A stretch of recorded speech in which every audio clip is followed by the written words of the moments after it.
Chapter 764. Are you leaving later today? Shui Yaoyao tilted her head towards Feng Shang. Feng Shang stuttered, nodding his head. No one knew how many times they had trained together after losing the semifinals. What was worth celebrating was that his efforts were finally starting to show results. When he turned around, Yin Guiyao leaned against the door frame, a cigarette dangling from his lips. You're playing in an internet cafe? I can stay till 9. Shui Yaoyao reported the time. Feng Shang refused to back down. I can stay at Uncle's place. Cough. Yin Guiyao choked. You don't have to stay. Feng Shang was stubborn. Why? Yin Guiyao.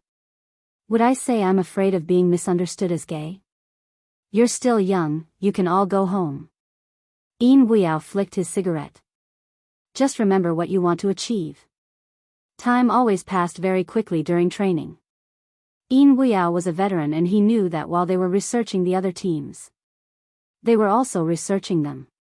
It wasn't just the esports industry, even ordinary gamers knew that there would be an international competition after the National League.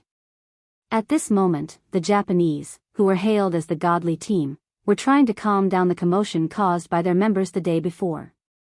What did I say? The manager pressed his forehead. Don't go out, don't go out. Watanabe sat across from him in a carefree manner. He was still handsome. Well, nothing happened, right? That's because Vice Captain is around. The abandoned doll-faced man was still fuming, pointing at the OK sticker on his face. Look at what you did to me. Watanabe coughed in embarrassment. Shouldn't you introduce the team? China's National League is just around the corner, isn't it? Hearing this, the manager suppressed his anger. His finger pressed the mouse beside him and clicked. Our old rival, Xiangnan, I believe you are familiar with them. This time, their fighting strength has improved. Before the manager could finish, Watanabe interrupted him. I've seen Xiangnan, let's take a look at Supreme Alliance. Supreme Alliance? Which team was that? The Japanese were confused. They glanced at the information and found the word Supreme Alliance at the end. This team? The person who was sitting on the balcony suddenly jumped down with a smile on his face. He looked very feminine and even his hair was long. However, he was obviously a man and yet he was so beautiful. Apart from Lin Feng didn't expect there to be another person. Furthermore, his demonic aura was a little more intense. Is there anything worthy of your attention? Or, Hoshino, did you bring them to watch the revival match because of Supreme Alliance? Don't disturb me. Hoshino pushed her away. Ayayaya, is this how you treat me, the captain? That's right, the bewitching man was the captain of the Japanese team, Yusishin. Hoshino tilted his head, changed his position, and continued to sleep. Yusishin didn't make a fuss, he propped up the side of his face. Seems like it's true. Let's take a look at Supreme Alliance and see what's so special about them that my vice captain has to come personally and cause trouble for 2 kids. The troublemaker, Watanabe, shrunk his neck. Their captain was beautiful, but she wasn't someone to be trifled with. The agent changed the video material. But Supreme Alliance had been silent for a long time. Therefore, the information on the battle was not very complete. Chapter 765. Even though they are good, I feel that Xiangnan is cooler. The youth pointed at the video. For example, this person's technique looks impressive, but Watanabe mentioned that he would be able to resolve it. The person the baby-faced man was referring to was none other than Qin Mo, an immature team. Yusishin arched his brow. He is quite handsome. Does their team choose their members based on looks like ours? He was asking Hoshino. Hoshino couldn't be bothered with him. The youth looked as though he had suffered a huge blow. Based on looks? Not based on ability? How is that possible? Don't worry, you aren't in the range of looks. Watanabe reached out and patted the youth's shoulder. You aren't that good looking after all. The youth. F***ck, he really wanted to kill his teammates recently. But. Yu Cixin stood up. He looked like a king when he looked down from above in his uniform. We'll worry about them when they defeat Xiangnan. His captain was implying that Supreme Alliance couldn't defeat Xiangnan. Captain, do you think they are too weak? Yu Cixin laughed. How is that possible? The most handsome one is amazing. Ayaya, it would be great if we could poach him over. The youth, a newcomer like the youth, probably didn't understand Yu Cixin's words. But Hoshino could understand it. Supreme Alliance. A portion of the members were too weak. During the revival match, they realized that they couldn't come out. During the National League, this would be the most fatal. The sunlight dimmed slowly. He was an esports professional player. Especially as the vice-captain of a team. The only person who fell asleep while watching a professional battle was the youngster beside him. Qin Mo glanced over at the youngster whose head was on his shoulder. He removed the notebook and pressed his hand on the man's head. Her silver hair was soft, and when it slid through his fingers, it was easy to like the feeling. Bo Jiu woke up immediately. She rubbed her eyes with her fists.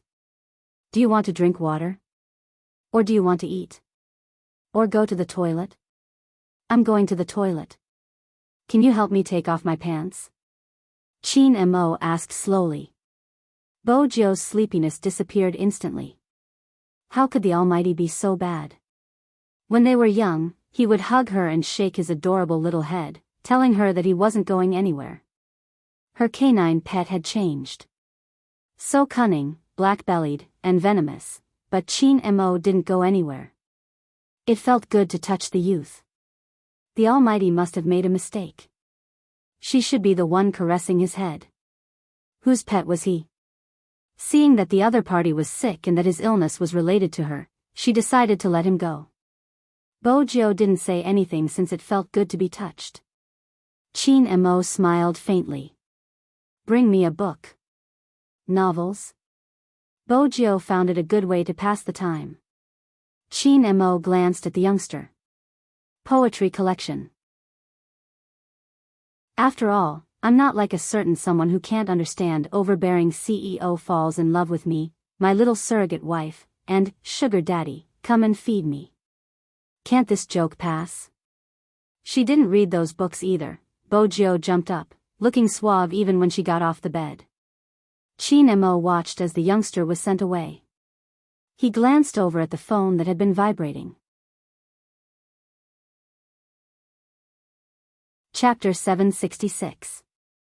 It was impossible for Bo Jiu not to notice him fiddling with his phone. After all, she was more familiar with the sound of any electronic device than anyone else. But she felt that she had to leave some dignity for her sick pet. It was better to act as though she didn't know anything.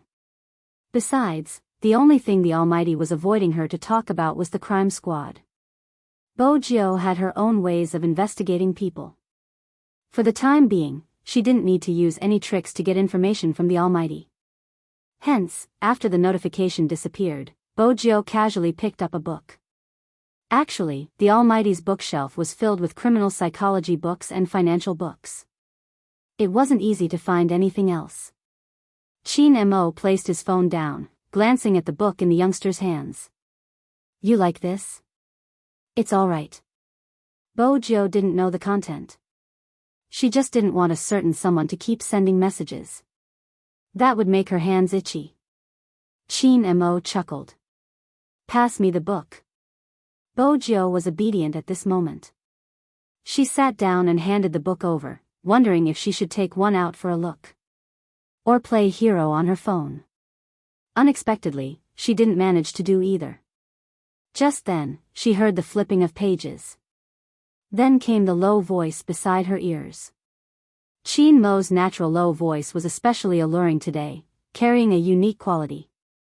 I still like you, walking 8,000 miles with the wind, never asking when you will return. When these words rang out, Bo Jiu glanced up instinctively. That was when she realized that the Almighty was reading the book in front of him. His voice was so pleasant to the ears. Bojo didn't interrupt, her eyes turning towards the flipped piece of paper. The low voice beside her ears was still there. I still like you, like an old city gate waiting for an old friend, standing alone. Her hands were indeed itchy. She watched as the person leaned against him, reading the poem. Bojo didn't know how many times she had told herself.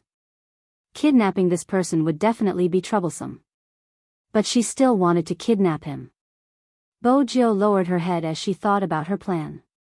She didn't notice the warmth in Chin Mo's deep eyes when she lowered her head. When a certain someone stayed by his side obediently and read with him, she was indeed likable. This fellow was still the same as before, liking to stay by his side and listen to his stories. Wait a minute, why did he say it was the same as before? Chin Mo's thick brows furrowed, followed by an intense pain. The bone-piercing pain was simply unbearable. The book in his hand fell to the ground. The first thing Bojo did was press down on his head, panic written all over her eyes. Aunt Zhang, Aunt Zhang. Chin Mo reached out and held onto the youngster's wrist, his forehead covered in sweat. I'm fine. Bojo was still worried. She had never felt that she was clumsy, but at this moment, she felt that she couldn't do anything right.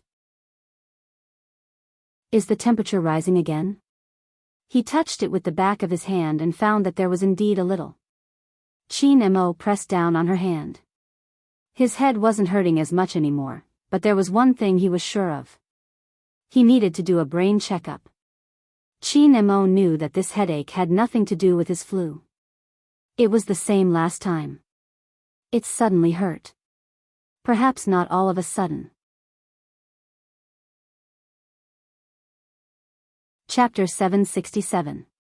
Bojo noticed the Almighty's gaze and assumed he was still in pain. Hence, she started to massage his head gently. Some people. They were born with the dark side. But even so, in front of a certain person, they would retract all their thoughts. To Bojo, Chin Mo was that certain person. Childhood companionship was important. No one could explain it clearly. Madame Zhang heard the commotion and hurried over. Young Master Zhou, what's wrong? Brother Mo has a headache, could I trouble Madame Zhang to make a call? The Chin family should have a private doctor. Bojo didn't give Chin Mo a chance to speak. Madame Zhang didn't either. Her decision was the same as young Master Zhou's. At this moment, Chin Mo found it interesting. Why did this guy raise him like a glass doll? Because of their posture. Chin Mo reached out and held onto her waist. He did the same. Bojo was busy massaging the Almighty's head and didn't notice his actions at all. In Bojo's heart, she had always been the one taking advantage of the Almighty. It wasn't easy to change such a mindset. The private doctor came quickly since Chin Mo was already running a high fever. But there was something he was puzzled about.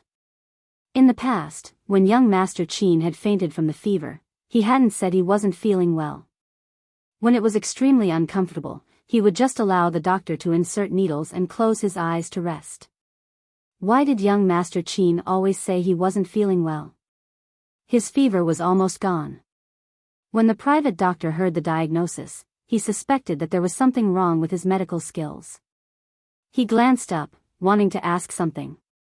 But just then, he met young Master Chin's warning gaze. He glanced at the good-looking youngster beside him, who was looking at him anxiously. Then he turned to young Master Chin, who had recovered but insisted that he wasn't feeling well. The private doctor understood very well what this meant. He coughed softly. Bojo watched as he kept the stethoscope and smiled faintly. Doctor, how is Brother Mo? The fever is gone, but young Master Chin is still very weak. When saying this, the private doctor's face didn't change, but he still felt guilty. I'm afraid that he will get worse tonight, and he needs someone to accompany him at all times. It's best to take his temperature every hour and give him a head massage when necessary. Bojo listened attentively and memorized almost everything he needed to remember. All right. The private doctor glanced at the person lying on the bed again. After receiving the hint, he added, it's best if someone can keep watch at night. Usually, viral colds get worse at night. Is that so? Do we need to continue the drip for Brother Mo? Bojo arched a brow. The private doctor hurriedly said, "There's no need for that. Now that young Master Chin was full of energy, what else would he need to inject within 4 drip? Do I need to take any medicine?" The private doctor wanted to say that there was no need. The person behind the youngster nodded. Only then did the doctor change his tone. "Yes, the medicine is below. I'll give it to Aunt Zhang later." "All right." Bojo got the answer she wanted. She tossed the doctor aside and pulled the blanket over him. The private doctor had never seen anyone take care of young Master Chin like this. He really wanted to wipe his sweat. But he didn't dare to do anything. Young Master Chin's gaze was clearly saying, "Hurry up and leave." The private doctor immediately took his leave and disappeared very quickly. After all, even he felt that his young master was too shameless. Chapter 768. Bojo used a never-before-seen patience to take care of Chin Mo. Honestly, she wasn't someone who knew how to take care of others. But this time, she knew to adjust the pillow for him. Of course, there was also his temperature. Bojo felt that it wasn't easy to take his temperature. She had to suppress her urge to take advantage of him. That wasn't good. But on second thought, it was rare to see the Almighty so weak. He was a sickly beauty in white pajamas with black hair and a poetry book in his hands. She would take advantage of him. Chin Mo lifted his lids, looking at a certain someone who had taken advantage of him and was smiling. He couldn't help but laugh. What was wrong with her? "What are you laughing at?" Bojo tilted her head. Chin Mo arched a brow. "I'm laughing." "Of course, are you laughing because of my handsomeness?" Bojo passed him another book. Sometimes, listening to the Almighty read was a form of enjoyment. Since he was a criminal psychologist, he would definitely know what tone to use to read the words. It would be easier to move a person's heart. With the Almighty's skills, he would be able to become famous quickly if he was a CV. But, with that thought, Bojo realized a problem. The person sitting in front of her. Did he even know how to hypnotize people? Chin Mo flipped open the book in his hands, his voice casual. "Tell me about your childhood." "Childhood?" Bojo glanced over, pushing her bangs to the back of her head. "I loved fighting." She wasn't sure why the Almighty was asking about her childhood. But she knew it was probably to test her. The Almighty had been investigating her. He only started from the Fu family. They couldn't find anything. Bojo was sure of that. But the rest, unless the Almighty had found something else. Bojo was still smiling. It was a habit. "Brother Mo, what about when you were young?" She really wanted to hear what her canine pet thought of her. They started talking about such topics. It wasn't within her expectations, but it wasn't bad. Reading at home. Chin Mo's voice was calm. "Sometimes, I would join the armed forces."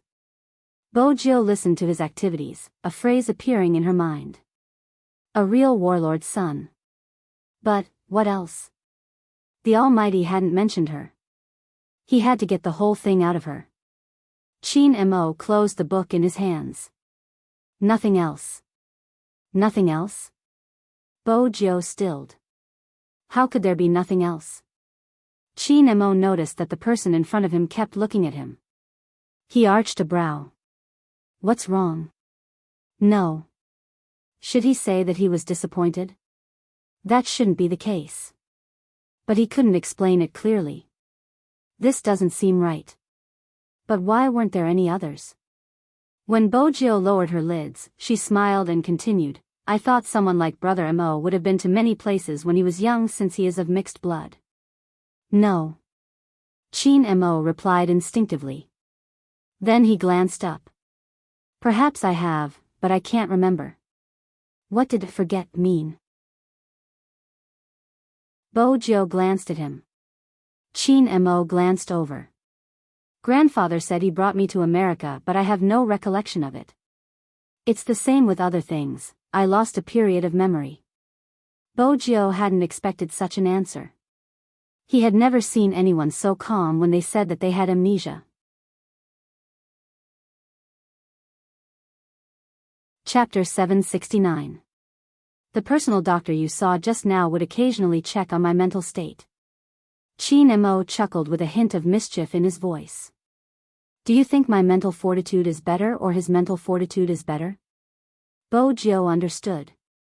The Almighty had never been cured. Based on his battle experience, he was confident. The Almighty had never tested anyone's mental state in front of her before. But everything had to do with the fact that he had washed his hands. Bojo hadn't forgotten. Who had caused her such a huge loss? Hence, a normal psychologist wouldn't be able to deal with the Almighty. Did that mean the amnesia was selective? Fortunately, it's just my childhood. Also, why was his hand injured so badly? What was with the water covering his head? Chin Mo glanced down at his hand, his gaze sinking. Bojo wanted to say, but you had me when you were young. But she thought about it. She lifted her head and drank the water in her hand. Then a faint smile. It had started from the day she had left. Her father had told her. It was best to forget about her pet. It was a form of protection. But, Bojo narrowed her eyes. No one would lose their memory for no reason. Especially when it was selective. Bojo wanted to know what exactly had happened to the Almighty for her pet to forget himself. But there was a benefit. He couldn't remember.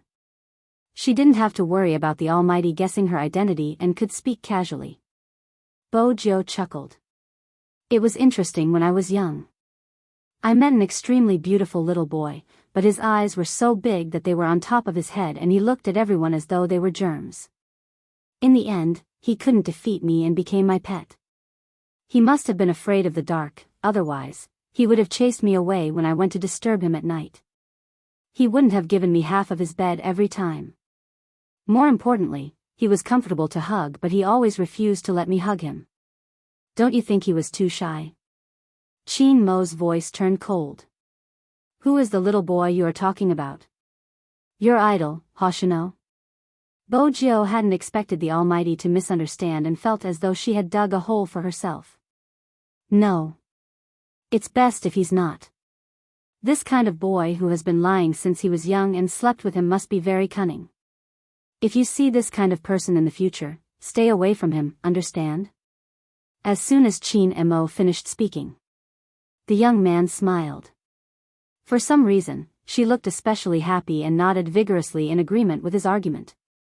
Seeing that the effect was good, Chin Mo thought about it and decided to blacken his childhood love rival to the end. People with eyes on the top of their heads are probably too arrogant. Why do you want to be friends with them? So Brother Mo doesn't like him? I think he's rather cute. It was interesting to hear the Almighty ridiculing himself.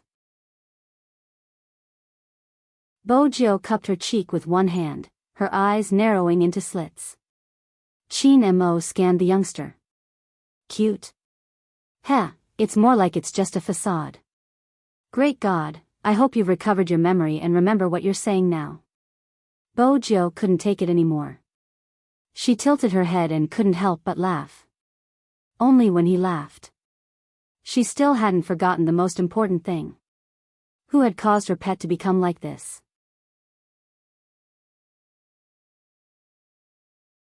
Chapter 770. Time trickled by slowly. Everyone knew that the National League was coming. As long as the contestants could pass the exams, it didn't matter if they missed out on classes. Hence, that day, Bojo didn't go anywhere. She stayed at the Chin family's main house. No one knew, or rather, no one would deliberately think about where the young master of the Fu family was born. Even He Honghua had long thrown this matter to the back of her mind. After all, in her memory, the county hospital was still a small hospital. 17 years could change many things. In fact, even the floors had changed quite a bit. The address of the county hospital had also changed. No one could find that place. He Honghua didn't realize a problem. Hospitals in towns and villages were usually run by the state. For hospitals run by the state, the files would follow the change of address. However, it was indeed a waste of time and manpower to search for it. It wasn't easy for Wu Zhen and Su Mei to find He Honghua's name from the 4 months of files. Wu Zhen was smart and knew that it was a waste of manpower. She offered a high price and found some people to search with her. The director felt that it wasn't appropriate. But they were from the police. Besides, these weren't confidential documents. They were just born at a time and didn't say much. She let almost 10 people in. These people were quite happy. After all, such jobs were rare in the county. They could earn 500 yuan in a day's search. It wasn't a small sum. In the afternoon, the beautiful lady spoke again. The beautiful young lady spoke again. She said that it would be calculated by the piece. Whoever found it faster would get a raise in salary. This time, only the sound of paper flipping could be heard in the archives. Miss Wu is smart. Su Mei had always been clear of her position. Since she knew that Wu Zhen couldn't be provoked, she naturally went along with her. Wu Zhen glanced at her, flipping through the files in her hands. Let's see the results now. To Wu Zhen. Some things could only be solved by spending money. Moreover, it could indeed increase efficiency. This had always been her strength. She knew what the system was like. And she knew it in her heart. This time, Su Mei had found her. The secret she mentioned should be able to completely destroy that gay. If not, he wouldn't have the guts to offend the Qin family. Wait until she dug out the secret. It would also be able to dissipate the hatred in her heart. Su Mei's eyes were also shining. All she needed now was one piece of evidence to prove her conjecture. If it was really what she guessed. That little country bumpkin had lost all his reputation. The National League would also reconsider whether or not he was qualified to participate.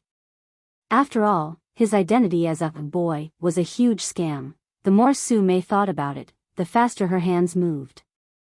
She believed that in another day, they would be able to find the evidence.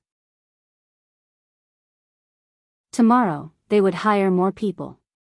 Soon, they would succeed. Wu Zhen thought so too. After all, no one could stop her from doing what she wanted to do. The hired workers were also thinking of ways to earn more money. But at this moment, for some reason, there was a commotion outside. The hospital director ran in, sweating profusely. Stop, stop.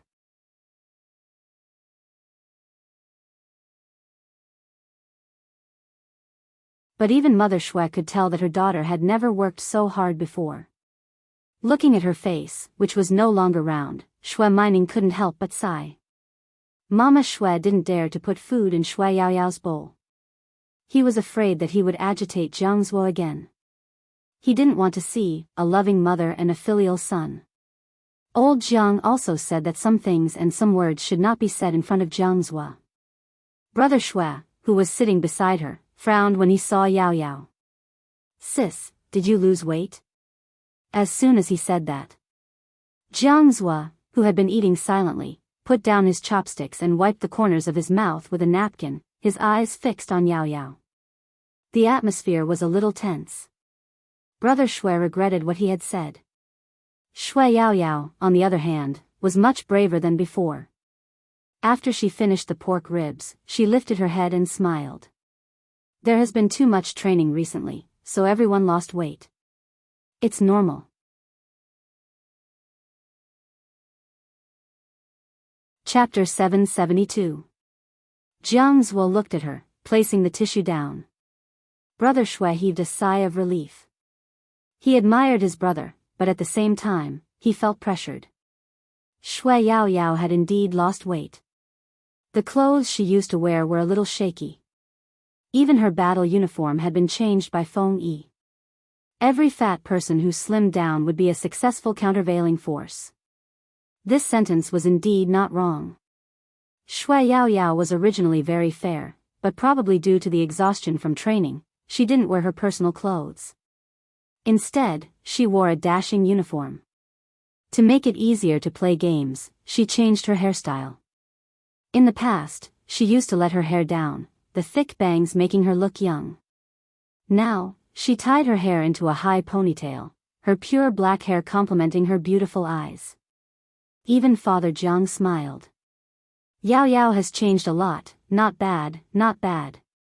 Mother Shui was gratified. She didn't come from a good background, but she understood the changes her daughter had undergone since she entered Supreme Alliance.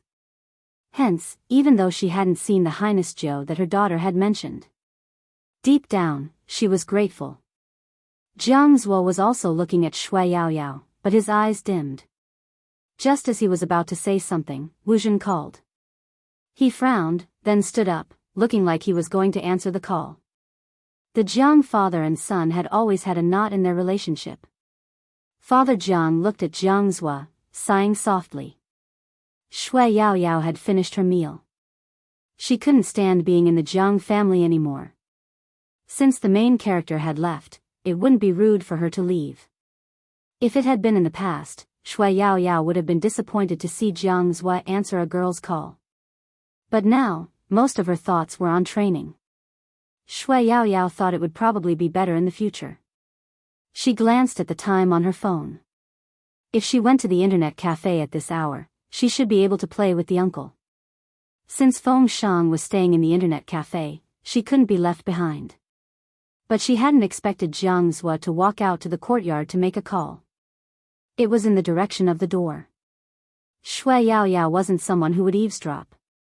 But he was smoking, his phone placed there, as though he had pressed the speaker button. He could clearly hear the person on the other end of the line saying, "Brother Mo has been deceived and isn't clear about young Master Fu's background. I'm currently investigating. Don't you want to know his secret?" According to his stepmother, that person didn't lie to Brother Mo just a little. Even if you don't want to know, your sister can at least get some face from you. There are people from the military here. You can call them and ask them to show me the information. I won't take it away. How about that? Young master of the Fu family? Brother Mo? Secret? Deceive? Shui Yao Yao froze when she heard these key words. The lie he mentioned, could it be? Shui Yao Yao didn't know where the courage came from, but she walked towards Jiang Zuo. She snatched Jiang Zuo's phone and hung up. She realized what she had done. When she lifted her lids, she met Jiang Zuo's beautiful chin. The man still had a cigarette in his mouth. When he looked at her, there was a hint of coldness in his eyes. It was as if he was saying, "Are you crazy?"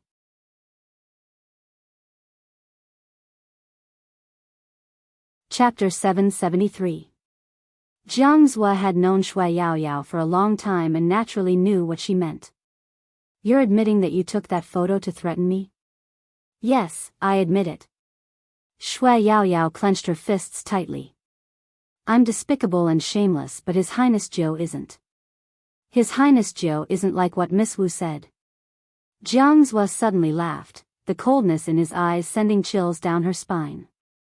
"You gave up on threatening me because of someone else. That's infuriating. Shui Yao Yao, what would you do if I said I didn't agree? Would you run to your mom or dad and say that you seduced me? Those photos."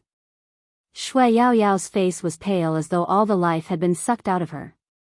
Jiang Zuo walked towards her, his voice low. "I don't care, it's just a half-naked upper body, you can copy it however you want." Shui Yao Yao shuddered. She was useless, she couldn't protect the person she wanted to protect. That person told herself. Even an ordinary girl had the right to dream. If the secret was exposed, what would it be like? It wouldn't just be coke splashed on her. She recalled the first time that person failed. The silver hair that covered her eyes. The moment she looked at the game page, the moment of confusion, the bleeding fingers. No one cared. They only cared about winning or losing the game. There would even be people who would come out to despise the youngster, even if he was already covered in injuries. Jiang Zuo looked at Shui Yao Yao's expression. His eyes were cold. "You care so much about that kid from the Fu family? Let me see how much you care about him. I can choose not to help Wu Zhen, but you have to accompany me until I'm satisfied. Shui Yaoyao froze, looking at Jiang Zhua in disbelief. She wasn't a child anymore. She understood what he meant by, come and accompany me until I'm satisfied. Jiang Zhua held a cigarette. Why? You can't do it? Don't force yourself if you can't. Shui Yaoyao watched as he took the phone from her palm and blurted out, I can. Jiang Zhua's fingers froze. Shui Yaoyao glanced up. As long as you don't help Wu Zhen deal with His Highness Jiao and don't tell Almighty Qin about what happened today, I can. Heh. Jiang Zhua took a deep puff of his cigarette to suppress the unknown stuffiness in his heart. This is the rhythm of being an escort for the youngster he loves. Shui Yaoyao had always known how nasty Jiang Zhua's words were to people he hated. But, this time, she did not dodge. You're the one who made the request. I thought you would hate me. After all, you've always said that I'm dirty. I didn't expect you to make such a request. Jiang Zhua's smile turned colder. Shui Yaoyao, do you think I won't take revenge on you for sleeping with me? I asked you to accompany me just to get back at you. I know. How could he not know? Otherwise, it would be too difficult to explain why he made such a request. Shui Yaoyao thought that since it was a deal, there must be a time limit. When will you finish your revenge? Jiang Zhua extinguished the cigarette. Depends on my mood.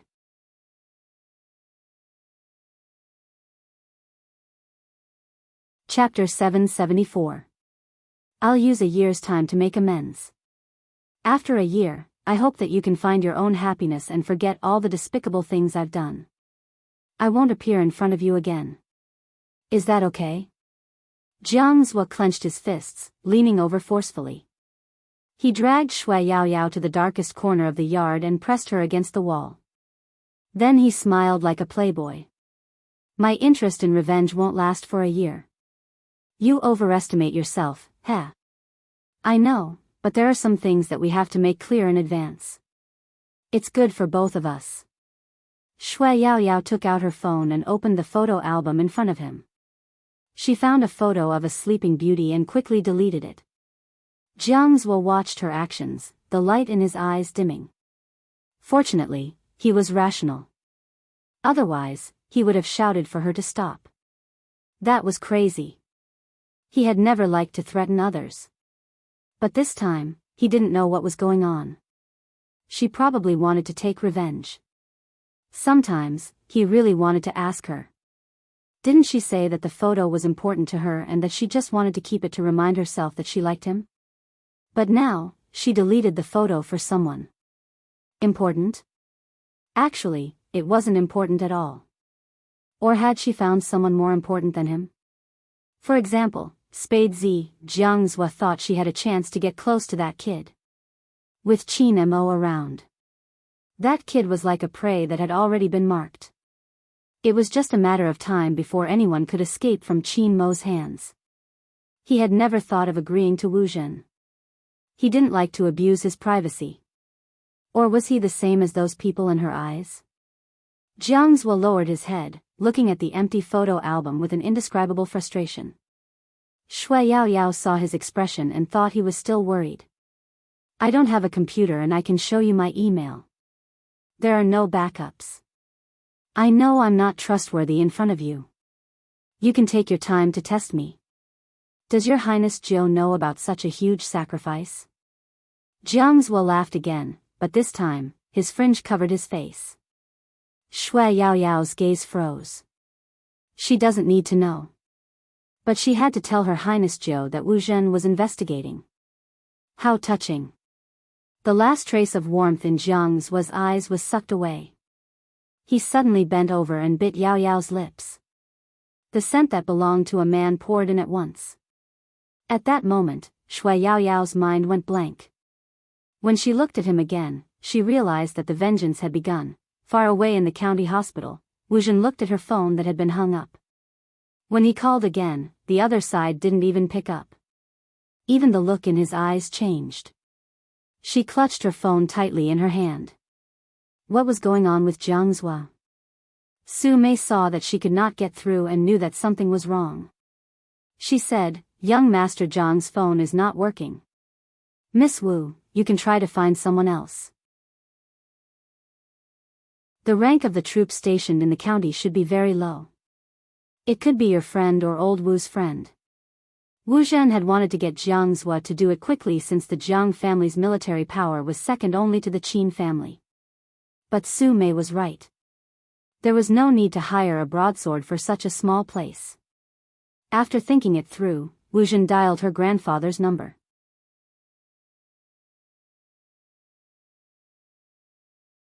Chapter 775.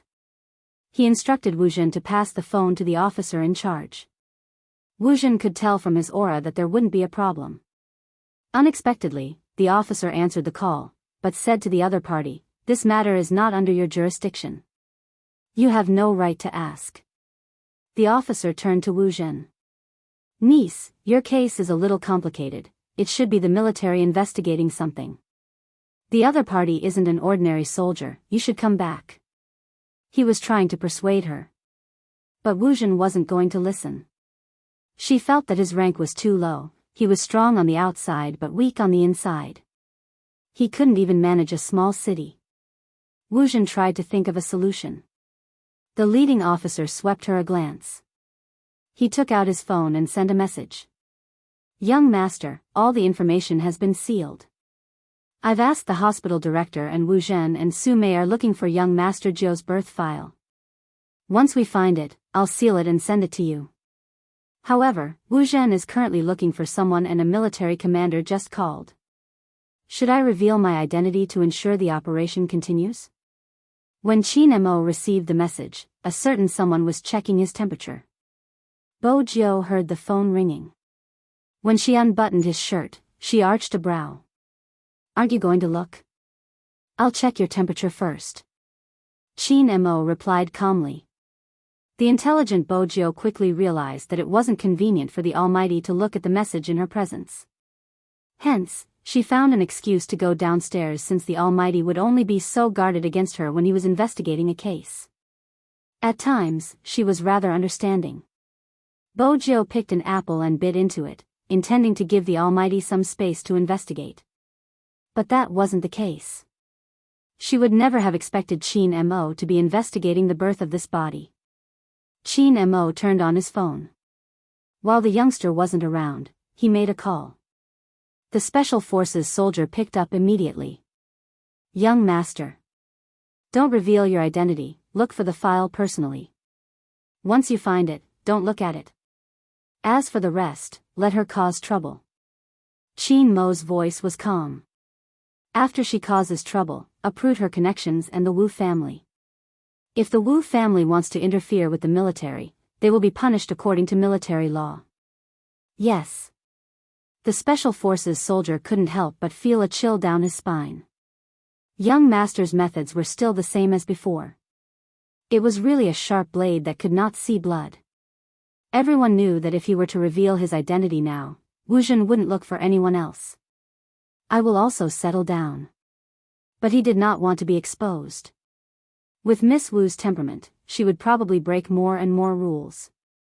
At that time, he would make his move. Indeed, even old Master Wu could not get her out of there.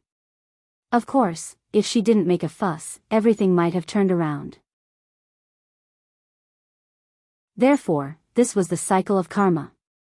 Wu Zhen never believed in karma and only believed in power. In the face of money and power, who wouldn't give in? She threw money around, and someone would help her. Similarly, as long as she used her power, she would be able to make those soldiers who stood in her way return to the army.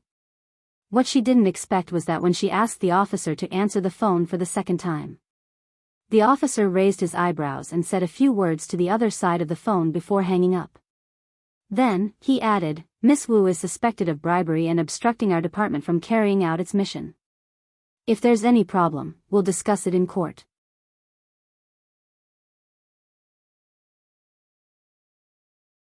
Chapter 776. The military had always been swift in their execution. The moment he finished his sentence, someone pressed down on Wu Zhen's hand. Wu Zhen had never been treated in such a manner. In the past, she had been the one arresting others. Who could arrest her? She was the sole heir of the Wu family. Do you know who I am? How dare you send me to the military court? Wu Zhen narrowed her eyes, her voice turning cold. I'm here to investigate a case. Since when did the military have the right to arrest a police officer? If you aren't clear about your duties, call your regiment commander. You won't be able to bear the consequences of offending someone you can't afford to offend. The soldier swept her a glance, his tone indifferent. Miss Wu, you don't have to worry. What consequences can there be for me to carry out my duties? Instead, after being fired, you refused to hand over your badge and obstructed the military's mission. You even found a bunch of people to make me answer the phone. As a businessman, when can the Wu family command the military? Or does Miss Wu think it's fine for you to abuse your power with your family's power? Wu Zhen lifted her lids. You're from the crime squad? Did Director Huang ask you to come? She hadn't thought about Qin Mo. Because Wu Zhen felt that she had done it without anyone knowing. Unless it was someone from the crime squad who had been trying to push her out, that was why they came up with such an excuse. She knew Fatty Huang didn't like her. Her grandfather had said that if Fatty Huang made her leave the crime squad, he would definitely find a chance to get revenge for her. Hence, Fatty Huang bore a grudge against her. Wu Zhen narrowed her eyes, scoffing coldly. I'm just here to investigate something. It has nothing to do with the crime squad. What right do you have to control me? The soldier watched her, wondering how she managed to get into the police academy. She was an insult to the profession. There's no need for the crime squad to control someone like you.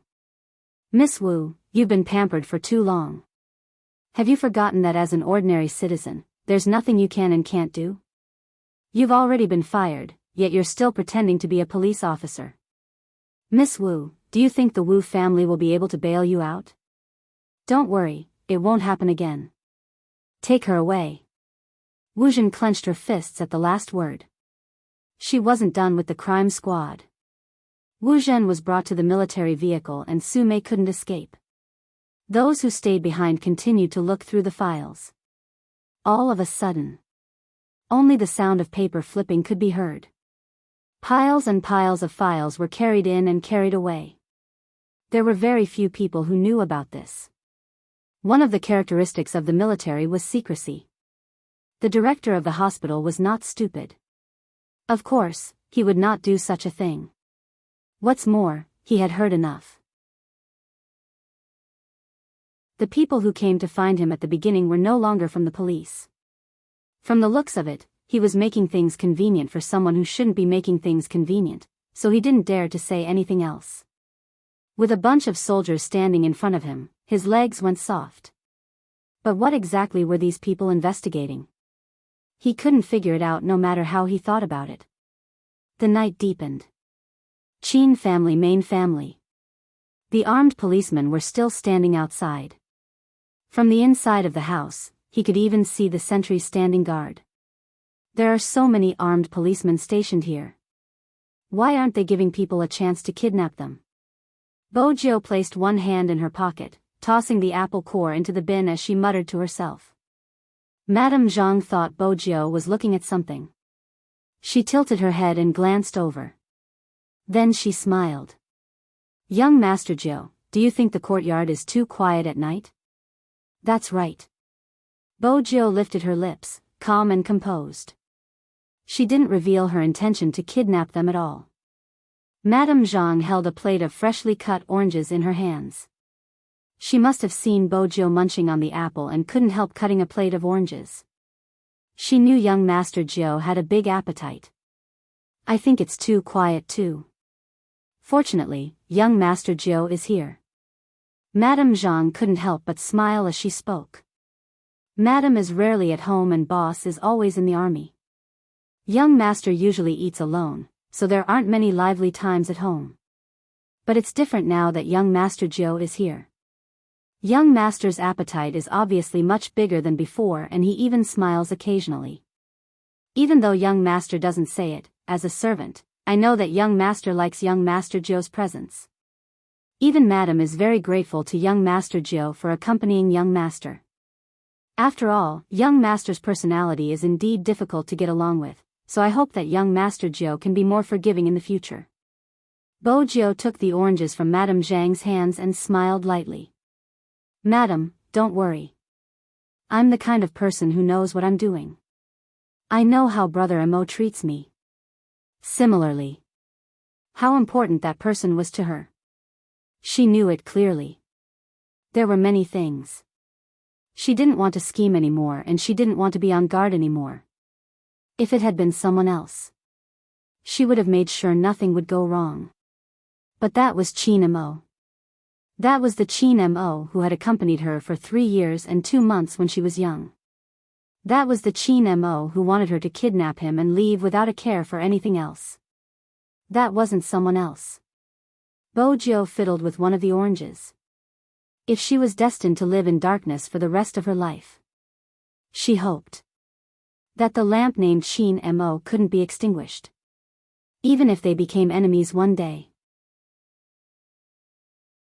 He was also the most important person to her and the person she couldn't bear to drag into the darkness to accompany her. Madame Zhang watched the gentle smile on the youngster's face and heaved a sigh of relief. After all, young master hadn't seemed happy when he had returned yesterday. I'll have to trouble young master Joe to take care of young master today. Honestly, I was shocked when young master Joe appeared in the morning. Speaking of which, young master Joe, how exactly did you come in? I clearly remember that I locked all the doors. Bo Jiu touched the bridge of her nose. In order to maintain Madame Zhang's impression of her as an understanding person, she didn't want to tell her about climbing the wall. Bo Jiu changed to a more tactful way of saying, the back door wasn't locked. You must have forgotten, back door? Madame Zhang was still trying to recall. Bo Jiu had already carried the oranges upstairs. Hey, wait, young master Jiu, where's the back door? Of course, Bo Jiu wouldn't turn back. How was she going to explain? Besides, she had been plotting to kidnap the Almighty just a moment ago. If Madame Zhang found out about her thoughts, she would never dare to trouble her young master again. Bo Jiu didn't have free hands. She lifted her legs and bent her knees to push the door open. Qin Mo heard the commotion outside. He glanced up, replying leisurely, what is it? The wall-jumping scholar can't take it anymore and is about to be exposed? Bo Jiu thought to herself, what's the big deal about being a wall-jumping scholar? She placed the oranges down elegantly and reached for the 2 laptops. I won't be exposed for now. As long as there aren't any cameras outside, I'll be safe. Qin Mo watched the youngster, his lips lifting. Bo Jiu felt that his expression wasn't right. She paused. So, there are cameras? The Almighty's reply was to take the remote control and press the power button with a smile on his face. The internet-connected television was switched on. Bo Jiu couldn't possibly not recognize the figure on the screen. It was obviously herself. But the cameras were well hidden. She had intentionally avoided the cameras outside. She hadn't expected there to be another one. She didn't need to guess to know who it was. As compared to the school's wall, the height of my room isn't much to you. When the Almighty spoke, he never forgot to bring up some dirt on her. Bo Jiu was already used to it. She sat there with the Almighty and admired her dashing figure. She had wanted to confirm the position of the last camera. Qin Mo was watching too. Compared to Bo Jiu, he was more focused on the moment the youngster reached out her right hand to grab onto the wall. Her fair waist was exposed. It's pretty. Bo Jiu assumed the Almighty was referring to her skills. She didn't think much about it. Since it was a dark history, she wanted to delete it. The Almighty was one step ahead of her and pressed save. His action was very casual. Bo Jiu couldn't understand why the Almighty would keep the video of her climbing the wall. It seemed like he was collecting her dark history. For instance, the next time he called her a scholar. The Almighty had allowed her to watch the video. However, Bojio was still too naive. The reason why Chin Mo kept the video wasn't just to leave dark history behind. More importantly, there was a particular scene that made him feel, the moment his eyes sank, Chin Mo's throat moved slightly. In the end, it took a lot of patience. Only then did he suppress the rising thoughts, including the dashing movements. He just wanted to press the youngster onto the ground, pull up the irksome uniform, open the back of the t-shirt, and bite her fair waist and back. He wanted to see her trembling, struggling, unable to support herself, crying and begging for mercy. Chin Mo didn't forget that he was pretending to be a patient. He gulped down a mouthful of water and turned off the video. His handsome side profile didn't reveal any of his thoughts. Tomorrow was the first match of the National League. Bojio grabbed both laptops, wanting to use this chance to perfect her adjustments.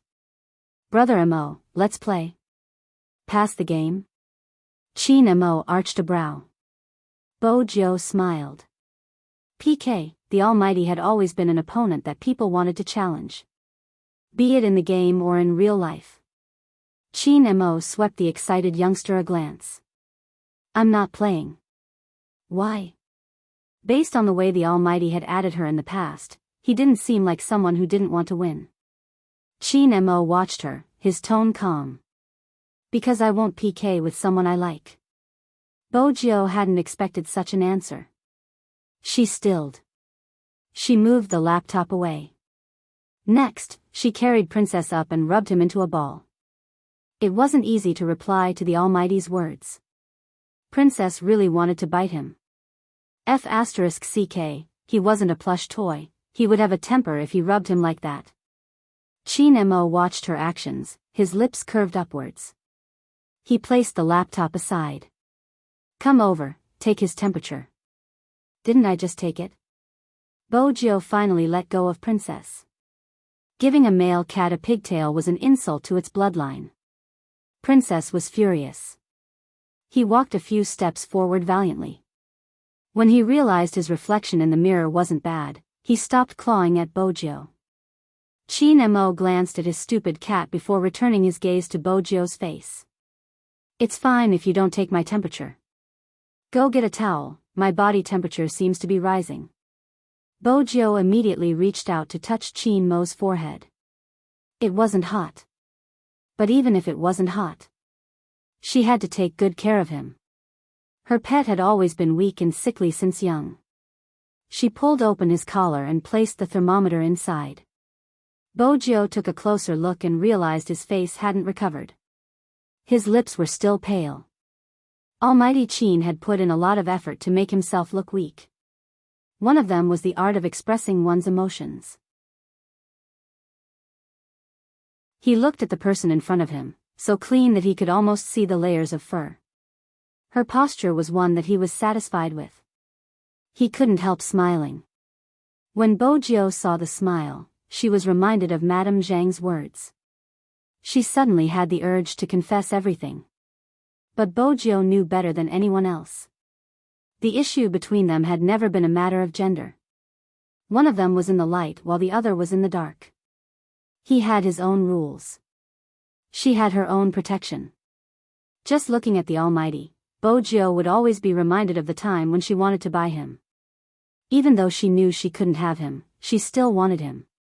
But Bojio understood. She couldn't touch someone like the Almighty so easily. Of course, she couldn't bear to touch him. She wouldn't let go of anyone who touched him. In reality, Bojio didn't just nibble on an apple when she went downstairs. More importantly, he was communicating with Lawyer Bai. As a lawyer, regardless of how young he was, he would always have his own way of hearing things from the past, including the Almighty's hand injury. Lawyer Bai was indeed reliable. In less than a minute, he replied, "You have to pay more for the Chin family's matter." Sure. As long as she could find out what exactly happened. The international serial murder case. Lawyer Bai's message was short but every word was useful. All the information has been sealed. If you want to find out more, you will have to hack into the crime squad system. Everything about Chin Mo isn't ordinary, especially his past. I advise you not to investigate him casually. It's hard to say how deep his waters are. Bo Jiu chuckled. My waters are deep too. I'll send you the money when I get home and give you preferential terms. Lawyer Bai, are you going to dismiss me with just one sentence? MMH? Lawyer Bai's tone didn't change. Special forces, that's all I know. From a lawyer's perspective, the case wasn't handled perfectly because Chin Mo misunderstood someone. But no one knows why he jumped into the water to save a criminal. This is an international case and it's hard to investigate the cause of his injury. You can only rely on analysis. But there is one thing, ever since that day, he hasn't been involved in the crime squad, he has been playing esports and managing the Chin group. Lawyer Bai's tone didn't change at all. Lawyer Bai's tone didn't change. This meant that the case was a knot in the Almighty's heart. As long as she knew the details of the case, she would be able to find out why the Almighty's hand was injured. Bo Jiu lowered her lids, still looking like the youngster. But there was only one thought in her mind.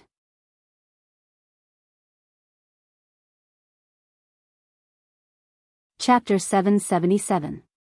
The Almighty's call interrupted Bo Jiu's thoughts. But this time, it wasn't news from the Special Forces. Instead, it was from the crime squad. The words Little Huang flashed on the screen. Bo Jiu glanced at the caller ID, her hand pausing as she wondered who it was. For the Almighty to give her such an adorable nickname. Unexpectedly, the Almighty picked up the call calmly. What's up? The person on the other end of the line replied calmly, something big. Even though it was just 2 words, Bo Jiu could tell who it was. It was obviously Director Huang from the crime squad. Director Huang was equivalent to Little Huang. The Almighty's nickname was unparalleled. But there was one thing, the Almighty didn't seem to mind speaking in front of her. Bo Jiu could vaguely hear the other end of the line. About that woman, we already have an answer. Just like what you said, it's not that simple. There's a dating app that can locate nearby cars. Some drivers will post messages on it. If the girls are willing, they can provide their phone number to the driver, and the driver nearby will call the girl and send her home. But this kind of driver's car is usually registered with the software company, so there shouldn't be any problems. But the girl also confessed that it was because of that time that she contracted AIDS, and once again, Bo Jiu was certain that Almighty Chin had no intention of avoiding her. Because when Director Huang paused, he asked, and what? And we've checked, the car she left her phone number in doesn't seem to be the same car that came to pick her up. Although the driver also drove a BMW, it was clearly recorded on his dashcam that day that he picked up another girl.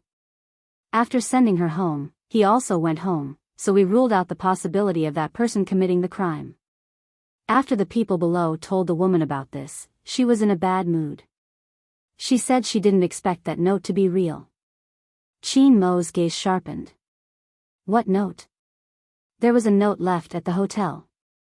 At first, she didn't pay much attention to it. She thought it was a joke, but now that she thought about it, it was all premeditated. Because there was a line written on the note, guess who's going to be the next one to get sick? Director Huang's voice was clearly softer as he spoke. Because if everything was premeditated, then the nature of this matter would be different. Who do you think will be next? It was obvious that this was a serial case.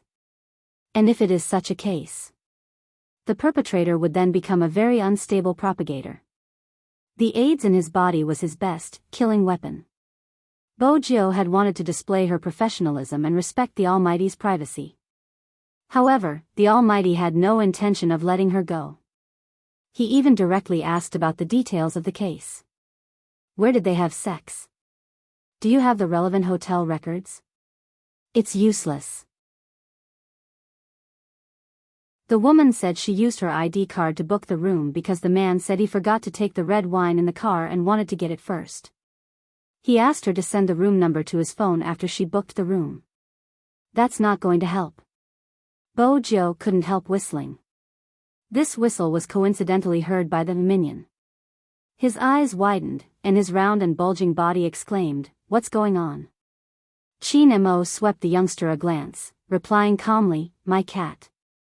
Director Huang felt that the answer was an insult to his intelligence. Whose cat would whistle? Just as he was about to question him, a cat's meow came from the other side. Bo Jiu pulled Princess over, caressing him. Princess wasn't just meowing, it wasn't just the tip of his hair. Did she think he didn't have a temper by caressing him?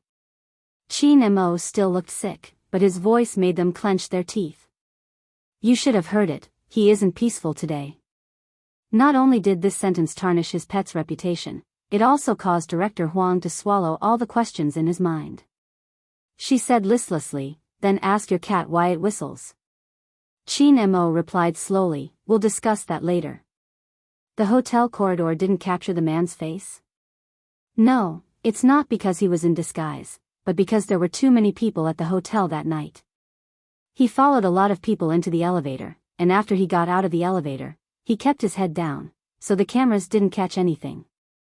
Director Huang clenched his teeth. It was obvious how much of a headache this case was for him. Qin Mo replied faintly, "Got it." He prepared to hang up. Director Huang sighed.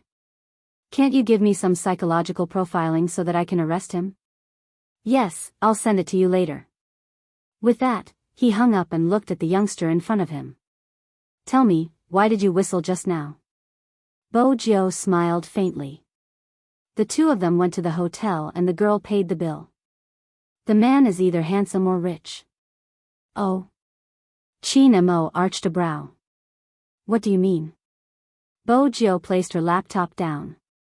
For example, handsome men like me and brother Mo, there are many who want to give birth to our babies. If they can sleep with us, they wouldn't care about the money. It was the same logic as if the Almighty was willing to be kidnapped by her, but she had to leave a sum of money behind. Compared to the money, the Almighty was more important. Tell me about the second scenario. The youngster leaned against the balcony and sat on it. That posture was very handsome. She lifted the corner of her lips, and the mole under her eyes was very obvious at that moment. The girl thinks that the guy is too rich, so she wants to cast a long line to catch a big fish. That's why she doesn't care about the small things, because she thinks that the guy will give her more than that. Brother Mo, you're a psychology major, so you should be able to guess what I'm saying. Besides, your phone's volume isn't low, and it's impossible for a boyfriend and girlfriend to make an appointment through a dating app. So, the first thing to eliminate is the possibility of an intimate relationship between the two of them. That leaves only handsomeness and money to make the girl pay for a room, but I guess the latter is more likely. Qin Mo glanced up, gesturing for the youngster to continue. Bo Jiu tilted her head, exuding the devilish aura of a playboy. If I was the one getting a room with a girl, I definitely wouldn't think of bringing red wine. This is the style of a rich person, driving a luxurious car with a bottle of good wine. It would be best if the clothes on her body were expensive as well. That way, more people would be hooked since some girls care about such things. I'm guessing that the victim must have a strong sense of pride. Her monthly salary isn't enough, but she would spend 2,000 to 3,000 on cosmetics and 10,000 to 20,000 on luxurious items. She wants to be a phoenix without sewing. These are the most basic thoughts of a person. I can't judge if it's right or wrong, but it's obvious that the culprit is targeting this mentality of the girl. Because these girls aren't guarded against the rich, they would sleep with him on the first day. Bo Jiu had never imagined that one day, she would be sitting together with the Almighty to discuss a case. Furthermore, they would be acting as friends. It was a unique experience and feeling. It was easy to feel a sense of excitement that she had never felt before. But very quickly, the excitement was extinguished by the Almighty's words. What if you were the one getting a room with a girl? Qin Mo tilted his head, his voice cold. I didn't know you had such thoughts. Bo Jiu paused, feeling a little guilty. It was just an analogy. It seems like you aren't good at physics, you should start learning Chinese again. Qin Mo's gaze didn't warm up. Who taught you to make such an analogy? Bo Jiu felt that it was better not to talk about academics. Bojo felt that it was better not to talk about academic matters. She leaned closer to him and smiled. Brother Amo, isn't it about time for your psychological profiling? Since she had taken care of him for the past 2 days, Chin Mo's coldness dissipated. The culprit is between 25 and 35 years old. He isn't very handsome, but he isn't ugly either. He has a certain level of male charm and the smell on his body is very pleasant. He is also very particular about his clothes, clean and rich. He has a certain amount of free time and is extremely hostile towards vain women. He is unmarried. Bojo had only guessed that the culprit was clean and rich. How could the Almighty have guessed so much? The smell on his body is pleasant? How could he have guessed that? It was understandable that he wasn't married, since married men would create a sense of distance. From Bojo's perspective, the culprit was also unmarried. Moreover, he was between 25 and 35 years old and had a certain level of male charm. Bojo had also guessed that he wouldn't be ugly. For instance, if he had a big belly like Director Huang, no matter how rich he was, girls wouldn't be willing to ride in his car or fork out money for him. Hence, the culprit definitely wouldn't look bad. In fact, his facial features were perfect and would be easy to spot. But the smell? Chin Mo lowered his lids to look at the youngster's furrowed brows. The silver hair on the top of his head was fluffy. Chin Mo lifted the corner of his mouth. Seems like the wall-jumping scholar isn't good enough. You didn't learn some knowledge in biology class. When a man and a woman are first attracted to each other, other than appearance, the scent they emit. Otherwise, why would some people take a shower before doing it? MMH? Bojo didn't know how to reply. She pulled Princess over and started to caress him. Who would learn such things in biology class? Besides, other than the Almighty, no one would use such a method to analyze a case. This is going to be a troublesome serial case. It's obvious that the culprit's IQ isn't low. He's thought through everything thoroughly. I'm guessing that the original phone number has become a useless number that no one picks up. Bojo's efforts weren't in vain. Chin Mo sat on the pure white bed, his brows arched. Director Huang didn't mention anything about the phone not being able to reach him. I guessed.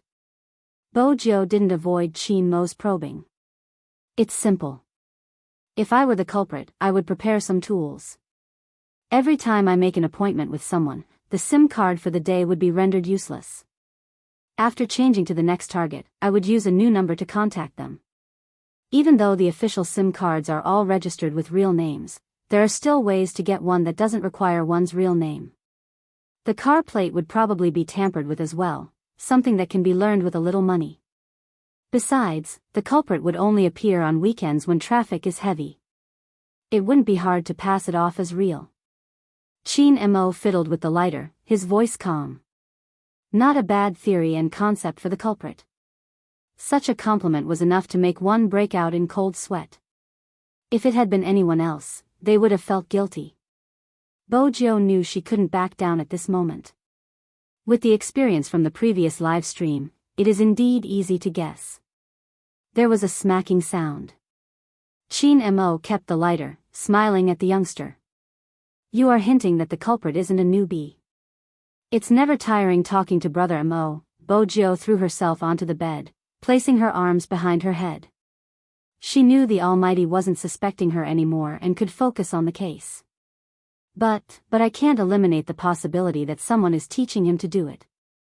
Before she could finish, Chin Mo spoke. He might be sick, but he was still behaving like a rich young master, exuding an aura of abstinence. Bojo chuckled lightly. That was indeed what she wanted to say. It's a dating app, the messages are public but the girls' phone numbers aren't. Of course, it's easy for us hackers to find out, but it isn't easy for an ordinary person. This time, Chin Mo didn't reply. Instead, he reached for his phone and dialed. Once again, Bojo saw the words Little Huang. She wanted to know what Director Huang's thoughts would be after he found out about his nickname. Director Huang couldn't be bothered about that now. When he saw that it was Chin Mo, he was filled with excitement. Is the answer out? Serial murder case. Qin Mo's voice was calm and emotionless. The mastermind is Z, it wasn't just Director Huang. Even Bo Jiu stilled. Z was the mastermind? Bo Jiu arched a brow. That theory, combined the maiden's sacrifice and this case into one. Qin Mo's gaze was heavy. I will send the psychological profile of the culprit to your email. Find the culprit according to the criteria. I don't care how you do it, tell the public not to make casual appointments.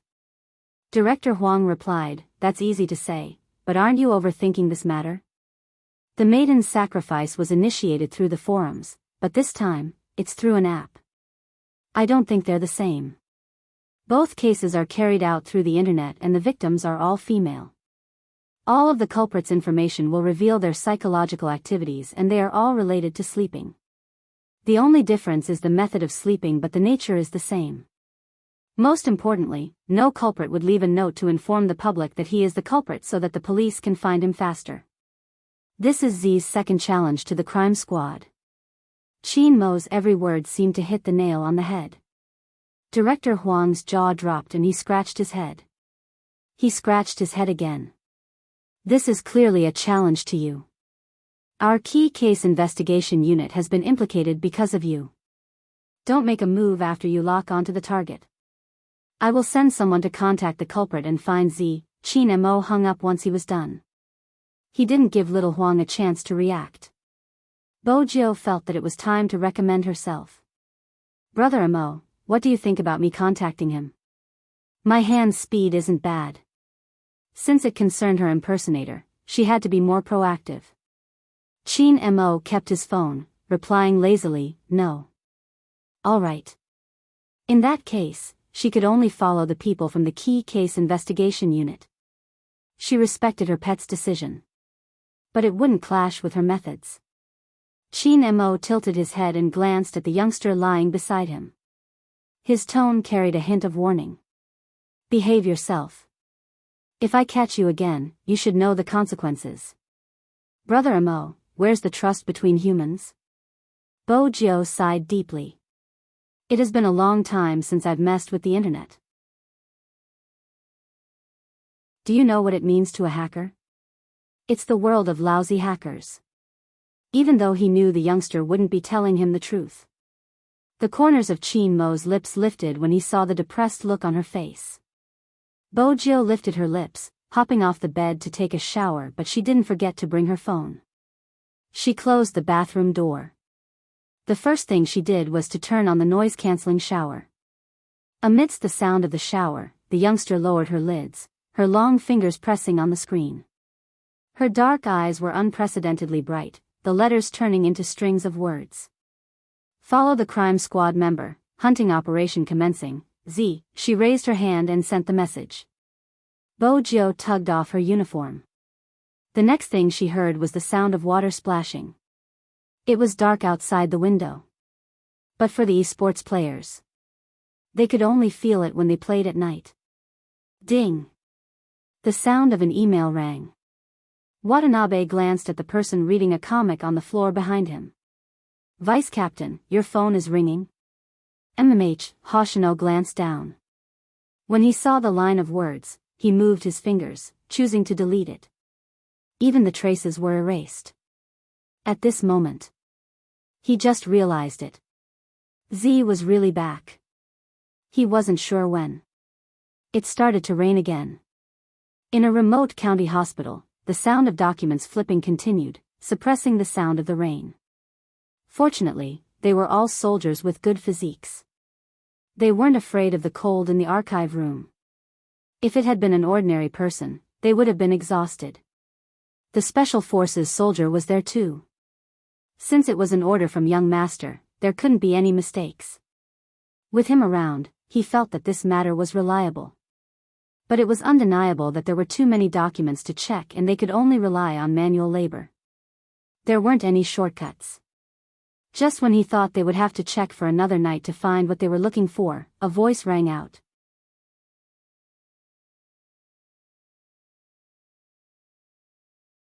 Chapter 778. The night sky was accompanied by a light drizzle, each drop sending chills down one's spine. Su Mei and Wu Zhen, who were sitting in the back row, had never suffered like this before. The former claimed to be cultured, but she had always been a mistress and enjoyed the pleasures of a ready-made woman. The latter's background meant that she wouldn't suffer much. Su Mei was still wearing a dress. She hadn't felt cold since she had been in a heated room previously. Now, she was a little irritated from the cold. The garrison in this small place wasn't the same as some of the well-known troops. It was really an insanely poor place. At the thought of how He Honghua had given birth to the little bastard who had been at odds with her, Su Mei felt indignant. Su Mei's heart was filled with unwillingness. Why was a country bumpkin living better than her? She was a highly educated person. Su Mei wasn't the only one who couldn't sit still in such a situation. Even Wu Zhen's expression was extremely ugly. What was the crime squad trying to do? Why did they have to stare at her? She would be able to get her police badge back in a month. With this ruckus, it would definitely be difficult for her to be transferred to the same rank. The most important thing was the secret. Wu Zhen narrowed her eyes, sweeping a glance at Su Mei, who was still throwing a tantrum. What exactly is it that makes you think you can take down that ungrateful gay from the Fu family? Now that things have come to this, can't you give me an answer now? Su Mei looked up and paced back and forth before saying, I always felt that He Honghua had a problem.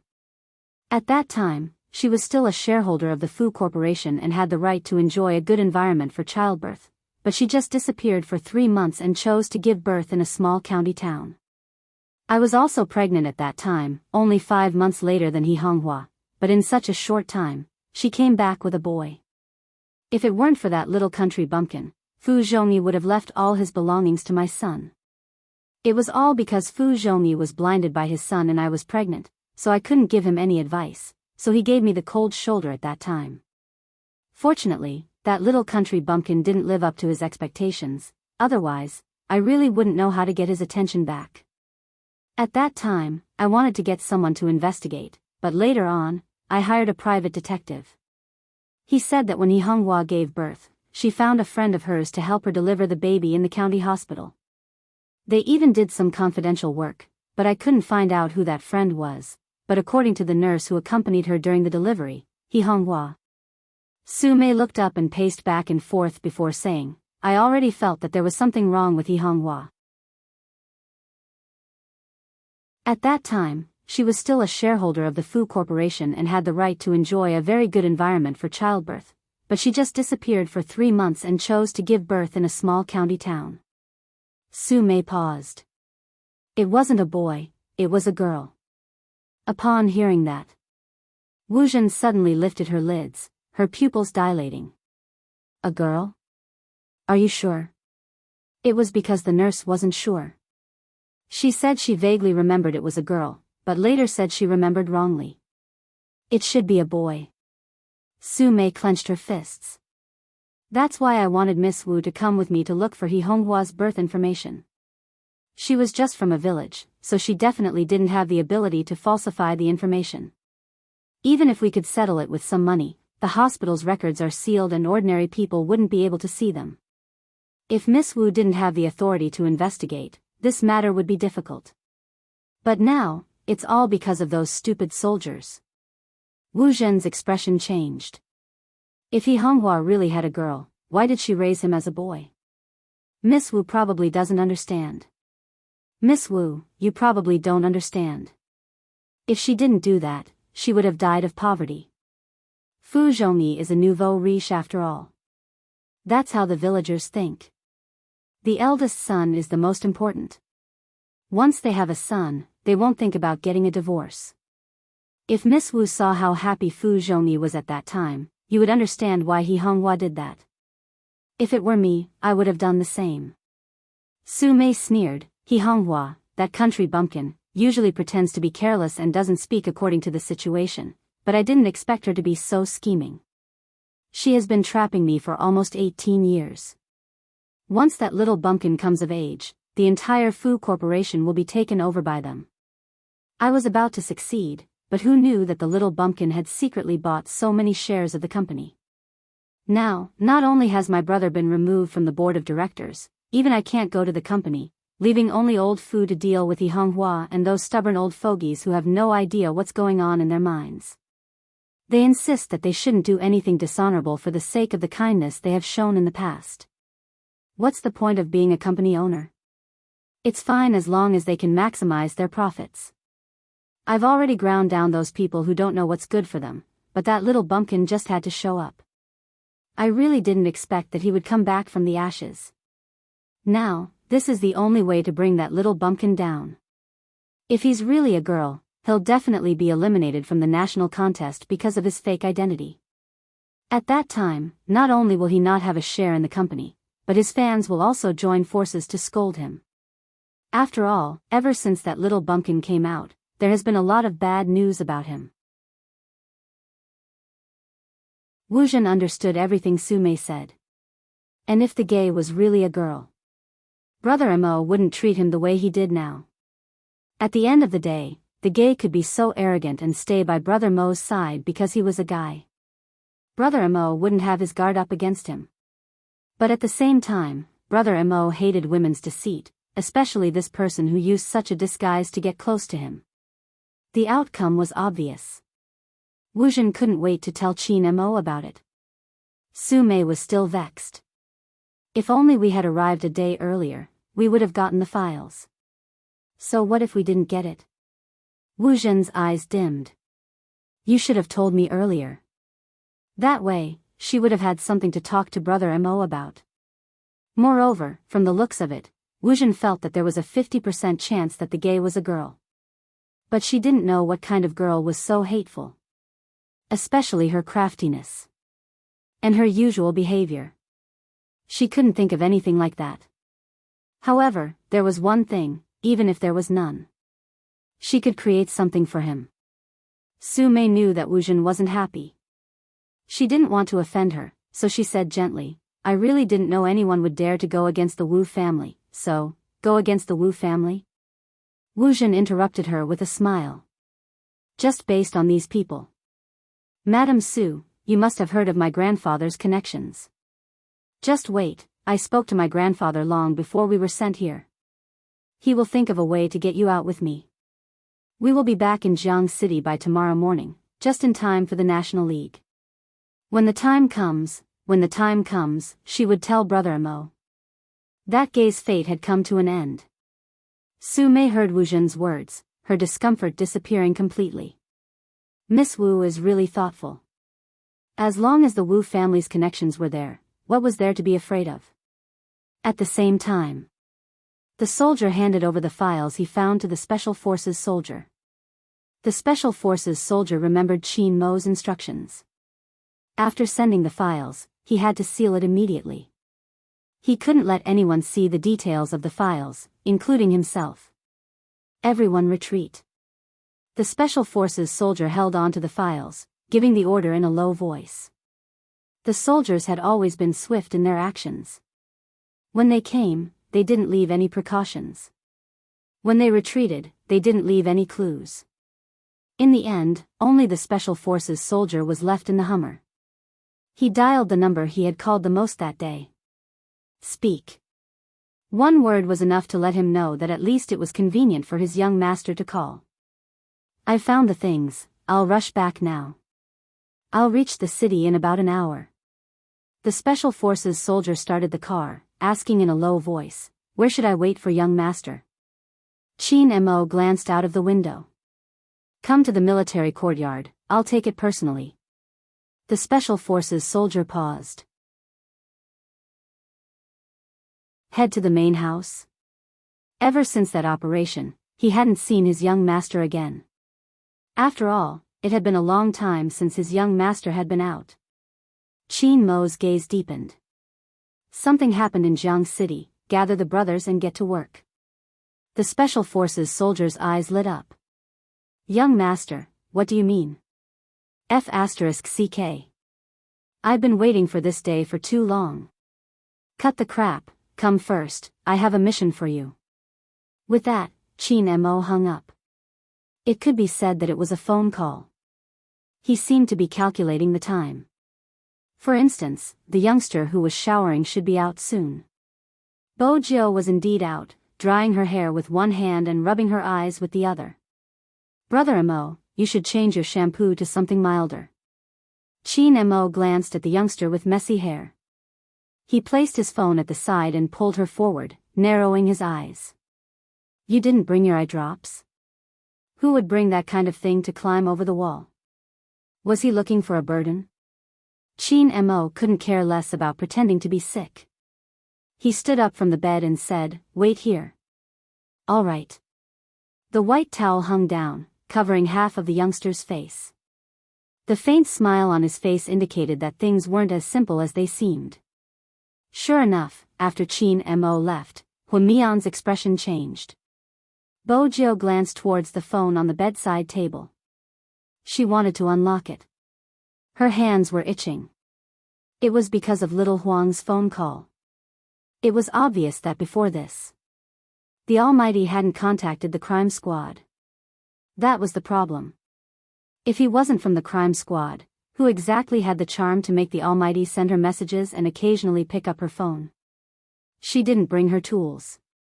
But with her knowledge of the keyboard, it wasn't impossible. It wasn't impossible to get the password. As a qualified international hacker, she still had the basic professional ethics. For instance, she used the materials she could find. Bojo took out the transparent tape she had taken from the bottom and stuck it vertically on the phone screen. Then she stretched it. The fine sweat on his fingertips would definitely leave traces on the phone screen if he were to unlock it often. Even a clean person like the Almighty couldn't prevent his body temperature from rising. To a normal person, even if they took the items out, they wouldn't be able to tell anything. But Bojo wasn't a normal person. She was more sensitive to the numbers on the screen. She was more sensitive than anyone else. The white towel was still on top of her silver head.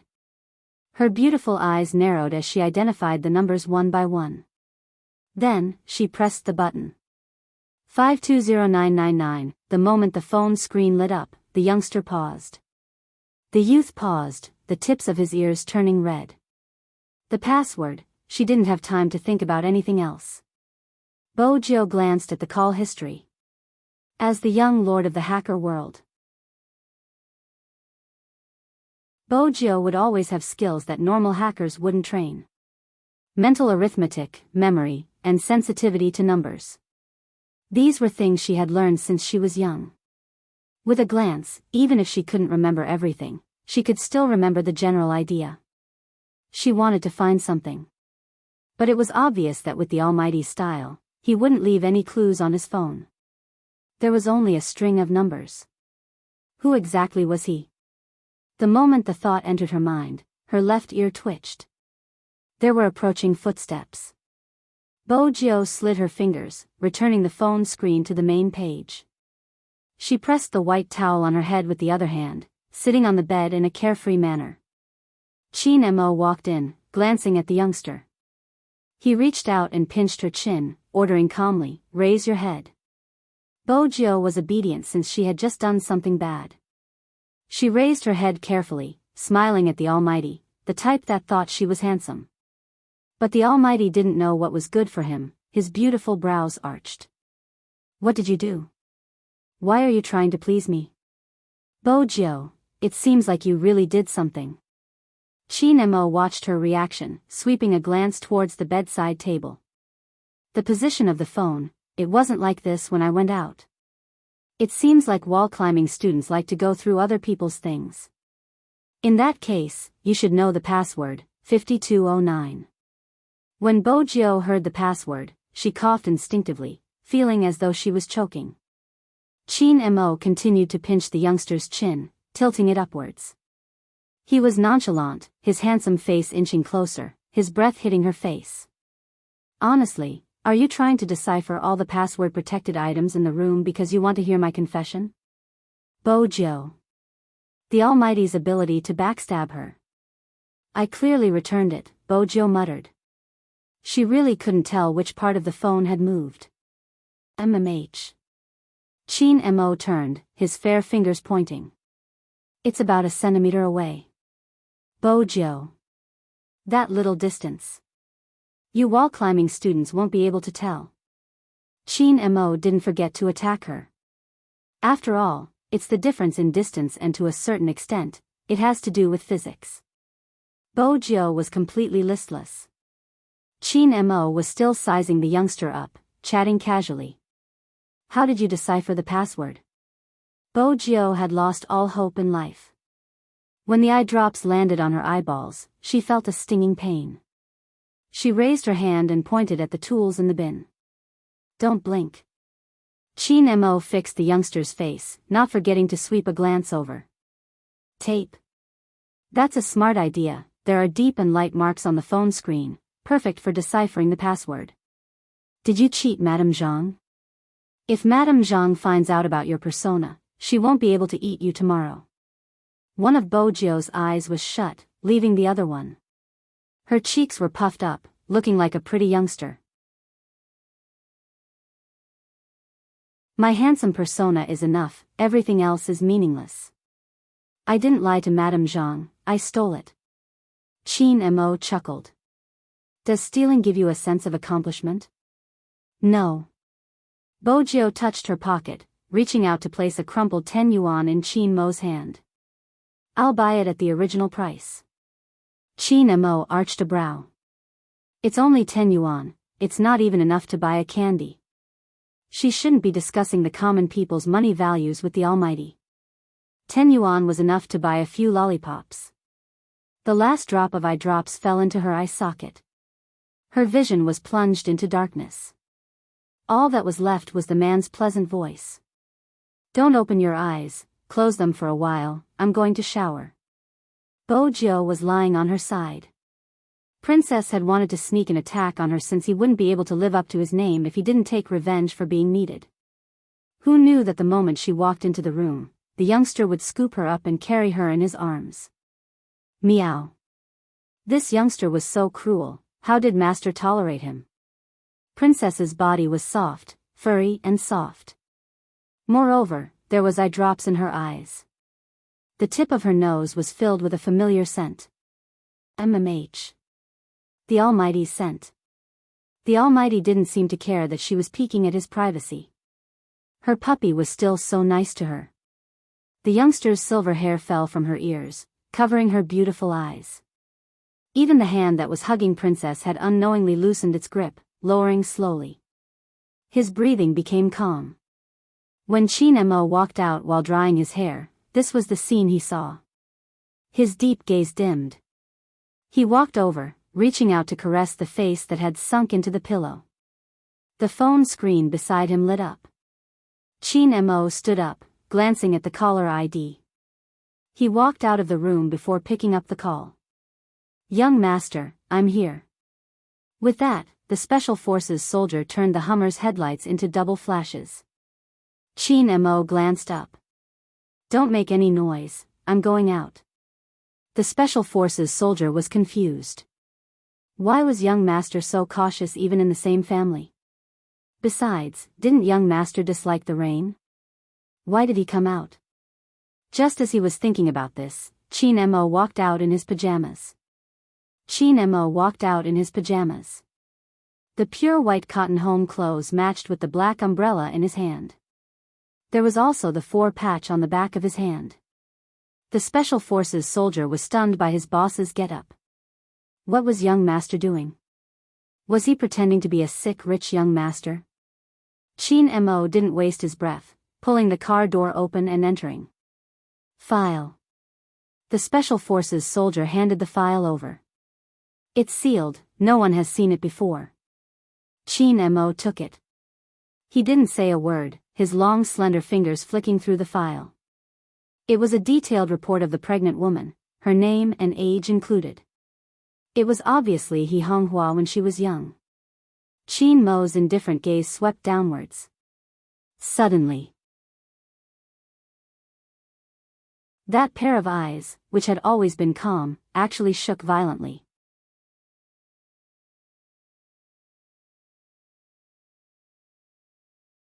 Chapter 779. Under the dim light of the phone. A corner of the file was revealed. On the left was the name and on the right was the gender. It was an ordinary birth file. But the word woman, which wasn't very big, was reflected in Chin Mo's eyes. It stirred up the water in his eyes. That fella who didn't know what to do with himself. That fella who liked to brag about his handsomeness. That fella who fought more fiercely than a man. That fella who wanted to compare size with him the first time they met. That fella who didn't know what was good for her and always swayed in front of him, making him gay. Was it a female? There was a loud boom. Thunder rumbled in the sky. The car window reflected Chin Mo's chiseled and handsome face. He had thick eyebrows and a high nose bridge. At this moment, even his mixed facial features couldn't hide the shock he was feeling. No, he wasn't really shocked. It would be more accurate to say that he didn't know how to describe his expression. His first reaction was to flip the file over and raise it up, looking at the Special Forces soldier. The Special Forces soldier had never seen his young master like this. In his impression, the young master was always at ease, like a god walking in the flames of hell. No matter how the surrounding environment changed, the young master was still the same. But this time, there was an obvious change in his young master's emotions. And it was a huge change. Is there a problem with the file? This was the only possibility that the Special Forces soldier could think of. Chin Mo's deep eyes dimmed, the impact coming from the depths of his chest made him clench his fists. No, there's no problem. It was obvious that his young master had adjusted his emotions. But what exactly was this file for his young master to be like this? The Special Forces soldier couldn't help but be curious, stretching his neck to take a look. Chin Mo pulled the file down, his side profile elegant, his gaze indifferent, but there was an innate sense of oppression.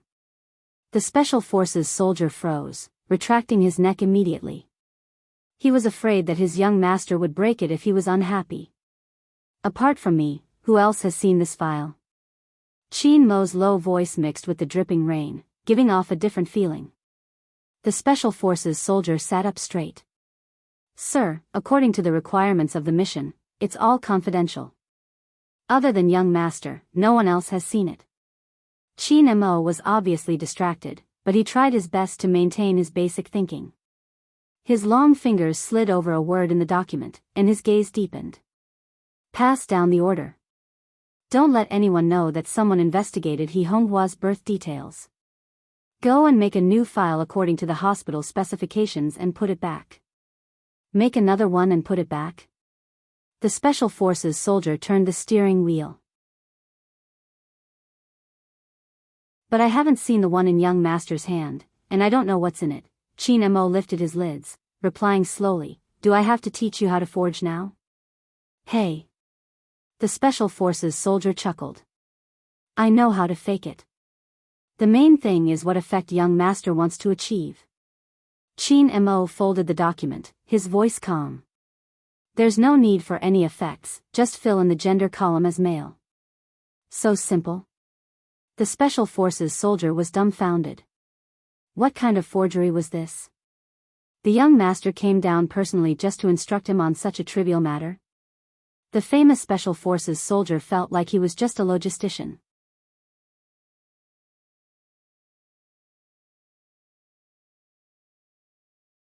Chapter 780.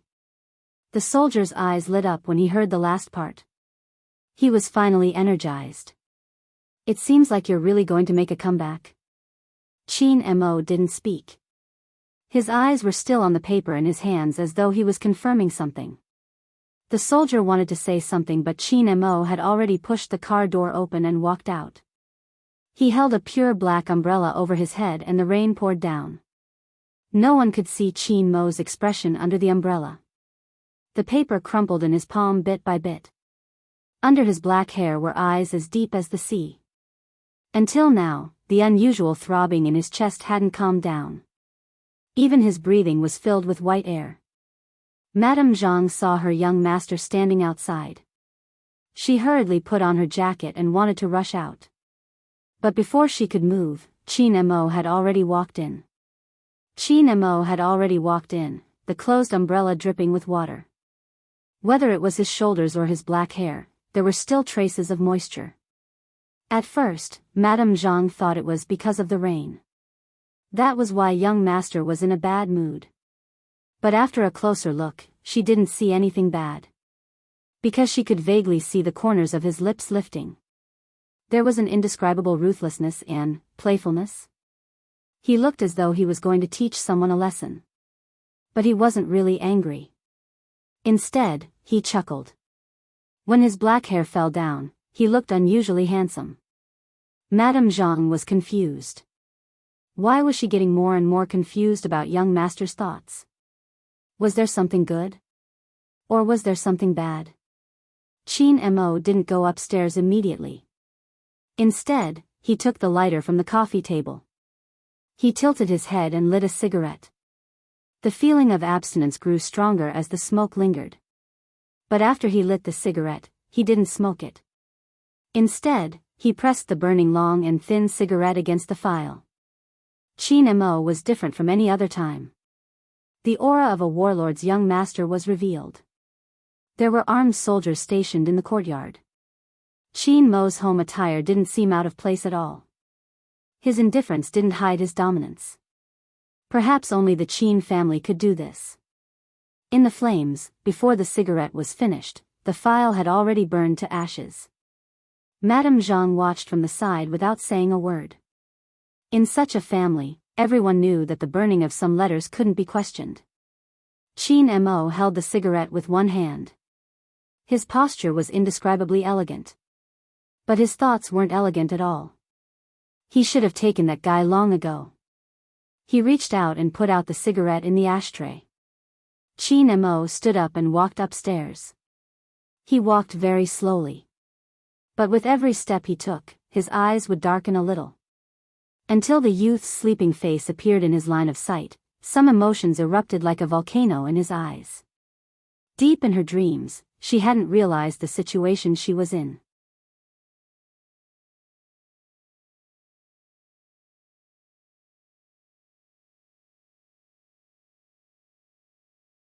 Chapter 781. Gradually, his gaze darkened and even his breathing changed. The usually elegant Qin Mo started to feel thirsty. Qin Mo threw the lighter to the other side of the bed. It seemed to be the start of something.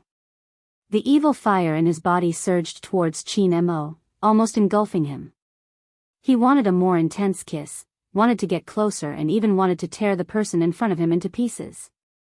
Qin Mo could clearly feel the agitation in his blood, the heat coming from all directions, finally gathering at a point between his legs.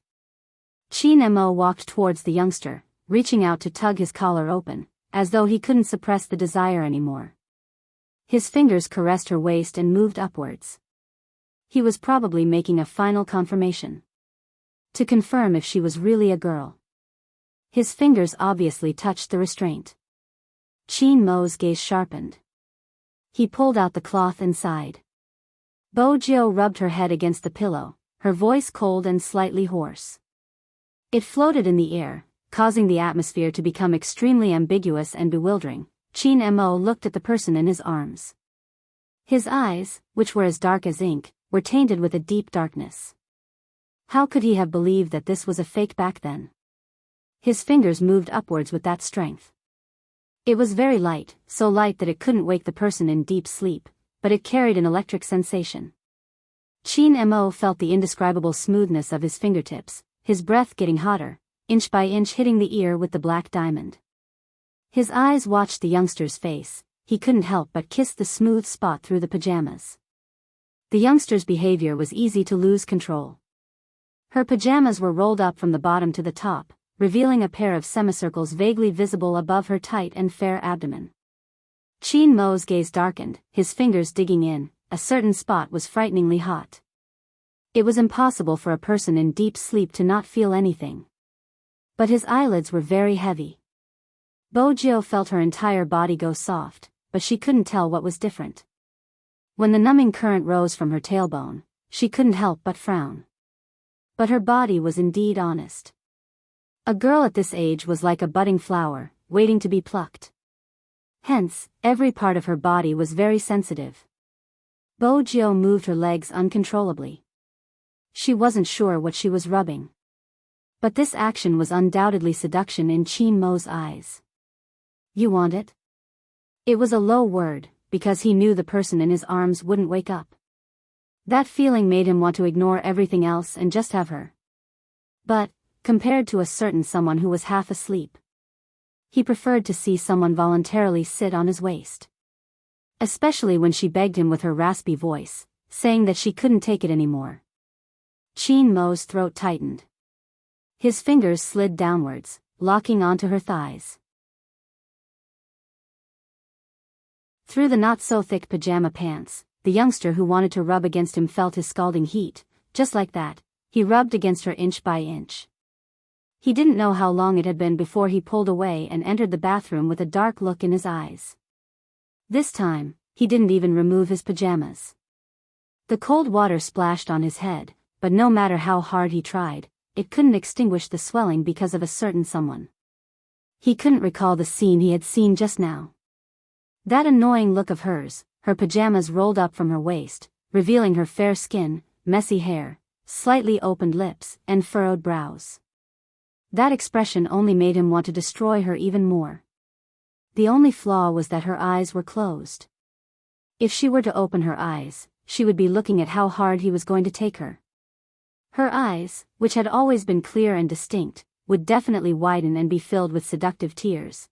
Chin Mo raised his head, his slender neck stretched, like the wildest and most beautiful beast.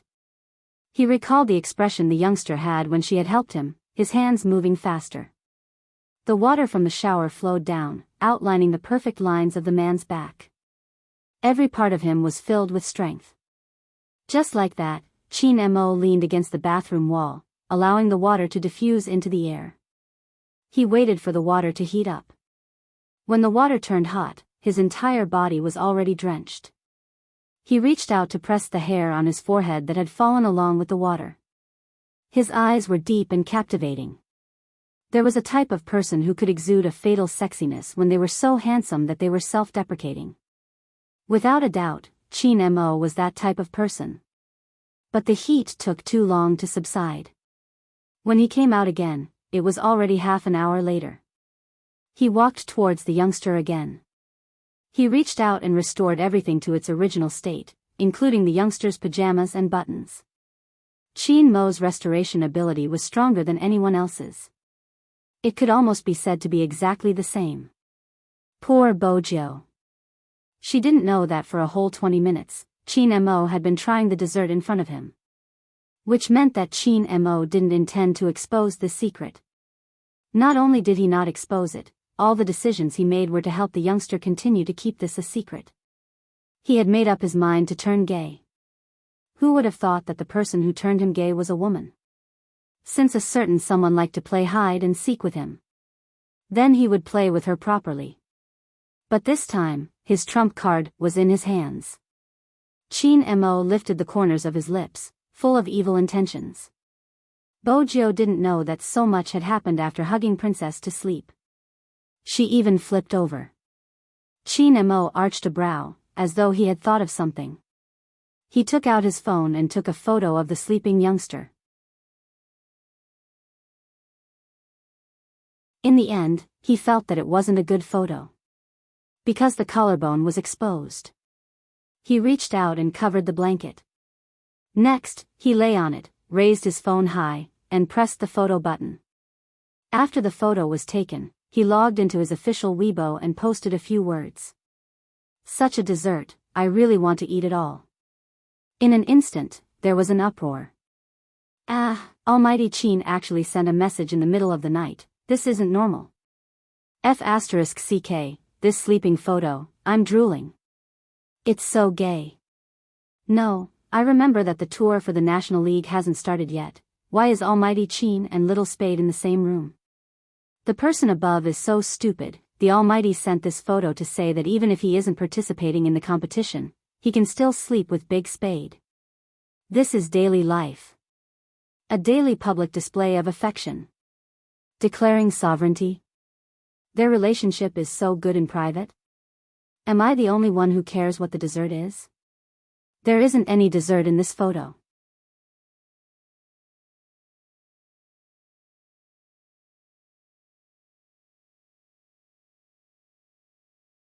President Liu. Was he implying that he was immature?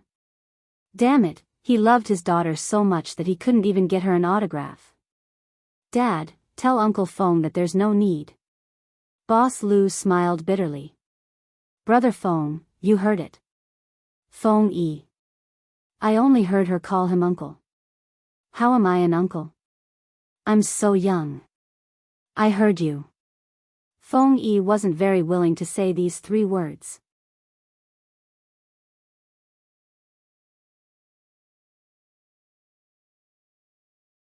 Chapter 783. Every single person who had accompanied Supreme Alliance to this day. Something that had never been extinguished in the depths of their hearts. Supreme Alliance would definitely win. All right. Little cutie, if you confess, young Master Qin will definitely freeze you with his cold eyes. How should I put it? You should just bear with it. After hanging up such a positive phone call, Zhang Zian was stunned. Feng Yi didn't forget to look for the culprit. He called 2 times but no one picked up. Feng Yi inhaled deeply. He didn't call the 3rd time, instead, sending a WeChat message. I don't believe you can sleep peacefully with little Spade by your side. I know you aren't sleeping. Boss Qin, Almighty Qin, please pick up the phone. Qin Mo successfully saw through Feng Yi's resentment towards him in this message. He raised his hand slowly, picking up the 3rd call. What's the matter? His tone was nonchalant, as though he hadn't done anything.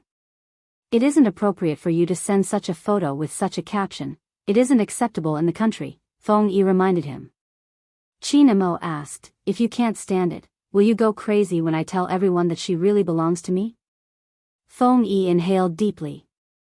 I'm not the one going crazy, the fans are.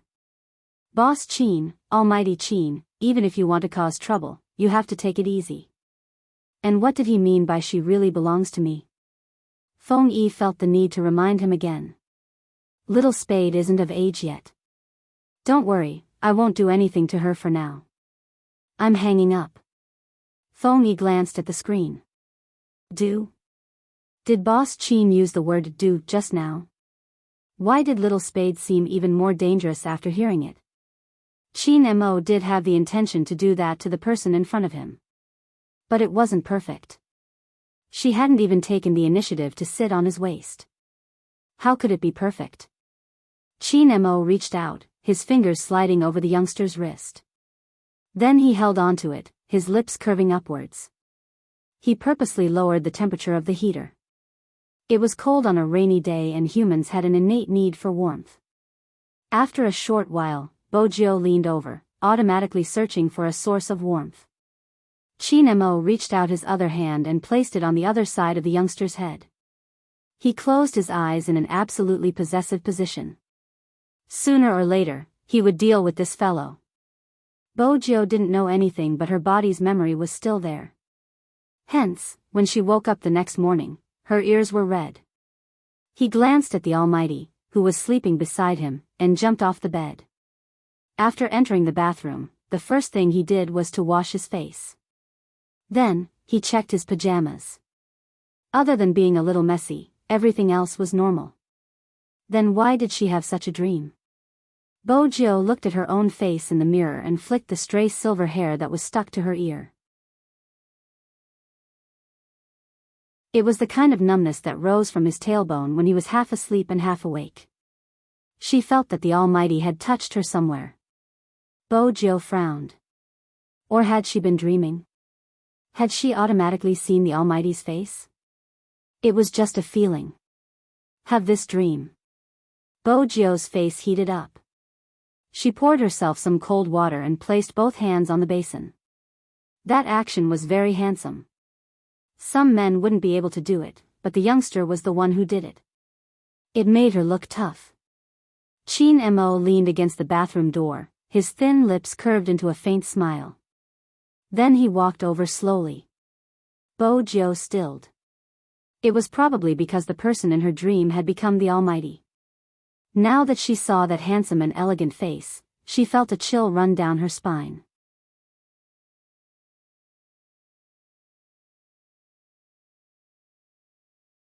Chapter 784. It was a subtle sense of guilt. Bojo shifted her gaze to the left.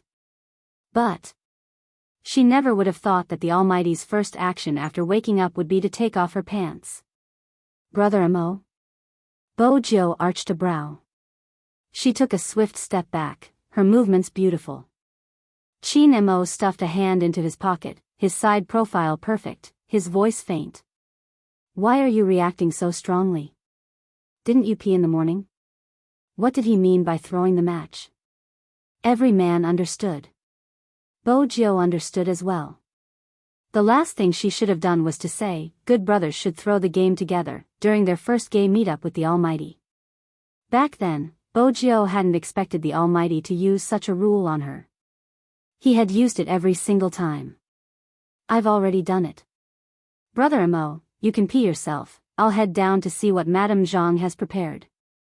Usually, the Almighty would let her go at such a time. This time, Bojo watched as the man raised his arm, blocking her way. Let's go together after I'm done. His request. Bojo wanted to reject him. On the other side, Chin Amo had already unzipped his pants, his long and slender hands looking fairer than ever. The previous dream had caused Bojo to freeze in place, the temperature on her face rising. This was different from when she had worked on the variety show. Back then, she hadn't really taken advantage of the Almighty. In order to prevent the dream from happening again, Bojo's gaze remained fixed, the heat on the tip of her ears never subsiding. When he lowered his lids, Chin Mo's thin lips curved upwards, his deep gaze filled with a smile. If Feng Yi had known about this, he would definitely say, shameless. Brother Amo, did I do anything to you last night? It was probably because of the awkward atmosphere. Bojo felt that she had to say something. When Chin Amo heard her question, the smile in his eyes deepened. What did she do to him? Swoosh. He pulled up his pants. Chin Amo tilted his head, his entire body relaxed but his thick brows were furrowed. Why are you rubbing against me? Did you dream about something last night? Bojo didn't reply. What should she say? That kind of dream? Fortunately, the Almighty didn't continue asking. Instead, he changed the topic. Did you brush your teeth? Yes. Bojo was still wondering how she had managed to get close to the Almighty. It was a little dangerous since he was gay. Even though she was the one taking advantage of him, he was someone who had confessed to her. Let me check. Inspection? Bojo lifted her head. His chin was lifted up by someone. Then came a kiss that tasted of lemon toothpaste. When the coolness fell on his lips, Bojo was in a daze, her dark eyes trembling. Looks like he did. Chin Amo retracted his hand and looked at the person in front of him with a smile. All right, the examination is done. Let's go downstairs for dinner. Other than the Almighty, there was no one else who could speak so naturally. Bojo, what kind of inspection was this? But it was all in the past. It would be a little pretentious to talk about it again. Bojo had no choice but to grab Princess, who had witnessed everything from the side, and give him a good beating. The princess was also shocked. The first thing it did after waking up was to protect its master. But just now, his master had kissed this brat's lips. What was going on? Don't bully a cat for not being able to understand. That was clearly a kiss.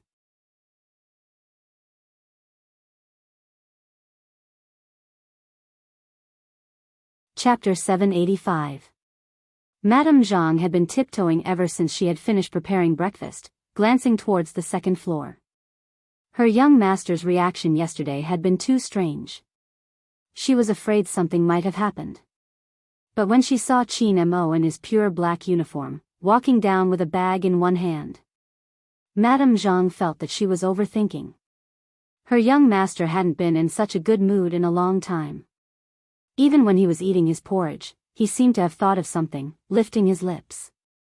But that smile came too quickly. It was gone by the time young Master Jiao came down. Madame Zhang walked over, holding the uniform that Bo Jiao had taken off yesterday. Young Master Jiao, you can't wear young master's uniform, it's too big. Fortunately, I washed this one for you, hurry and change into it, you can leave with young master later. Bo Jiao glanced at the Almighty, who was still eating breakfast, and thanked Madame Zhang with a smile. She took the uniform and headed back upstairs. This morning was destined to be different for Supreme Alliance. In the East District, Shui Yaoyao lifted her lids and glanced at herself in the mirror. No one was willing to be ordinary. It was the same for her. The finals of the National League. The day had finally arrived. She pushed the door open. She was surprised to see two people standing under the jujube tree. One of them had a cigarette in his mouth while the other stuttered, it's here, I remember the address. Yin Guiyao glanced up, flicking the cigarette. It's indeed here, Yao Yao is behind you. Ah. Feng Shang turned around and smiled. His tender face was radiant. Yao Yao, why you don't know how he bullied me when I slept with uncle yesterday. Yin Guiyao stopped smoking when he heard that. Feng Shang, speak properly. Bully. F***ck, I'm the only straight man in the entire Supreme Alliance, don't mess up my image. She saw her teammates early in the morning. She was touched. It made Shui Yaoyao forget all her nervousness. Let's go, Manager Feng will drive us to the venue personally. That day. In Jiang City, the morning fog was still thick. Even the car windows were foggy. But it was also the most unforgettable day for Shui Yaoyao. Even a long, long time later, when she retired from esports and fell asleep with her child in her arms, she could still remember the speed of her heartbeat. Very soon. Soon, whoosh. The youngster zipped up his uniform. He shoved his hands into his coat pockets. He stood with his back to the light, his legs long and slender, his back straight. His eyes watched the rising arc of the sun. Subsequently, the young man slowly walked into the darkness and pulled on the black wrist guard on his left hand. His combat uniform fluttered in the wind, and he looked very handsome. Even the princess couldn't help but complain about his aura. Qin Mo stood downstairs, waiting for a certain someone. He had a shoulder bag on his shoulder. His tall figure was elegant and noble. Feng Yi's driving skills weren't bad and it wasn't a problem for him to drive a business car. What's more, this commercial vehicle had been recorded by the compound, so it wasn't difficult to get in. All he had to do was sign. However, there was one thing that he had overlooked. Usually, it was the chauffeur who drove, and this car could fit all the passengers. Now that he had taken the driver's seat, there was one more person. When everyone, including Qin Mo, realized this, the atmosphere froze. But Qin Mo quickly opened his mouth, his tone calm. No need, let someone sit on my lap.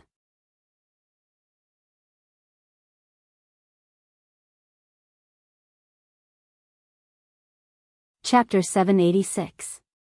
The moment he said that, almost everyone stilled. Especially the driver who had been snatched away from him. That someone definitely wasn't referring to him. Who else would dare to sit on their captain's lap? Lin Feng opened the bottle of mineral water, pretending to drink it. Yun Hu lifted his lids and glanced over. Yin Guiao's hand was scalded by the cigarette ash that fell. Feng Shang and Coco bit on a rabbit's ear each, their eyes widening. Feng Yi gripped the steering wheel and glared at Almighty Qin. Almighty Qin's shamelessness had reached a point where it made one's hair stand on end. He really didn't think that the young master he brought along, who was always indifferent to everything, would become like this once he fell in love with someone. Shameless, too shameless. Sit on his lap. Qin Mo didn't seem to care about how Feng Yi looked at him. It should be said that from the start, his deep gaze had been on the youngster.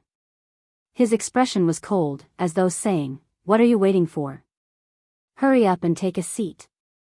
Of course, Bojio realized that the someone he was referring to was her, but did she need to sit on his lap?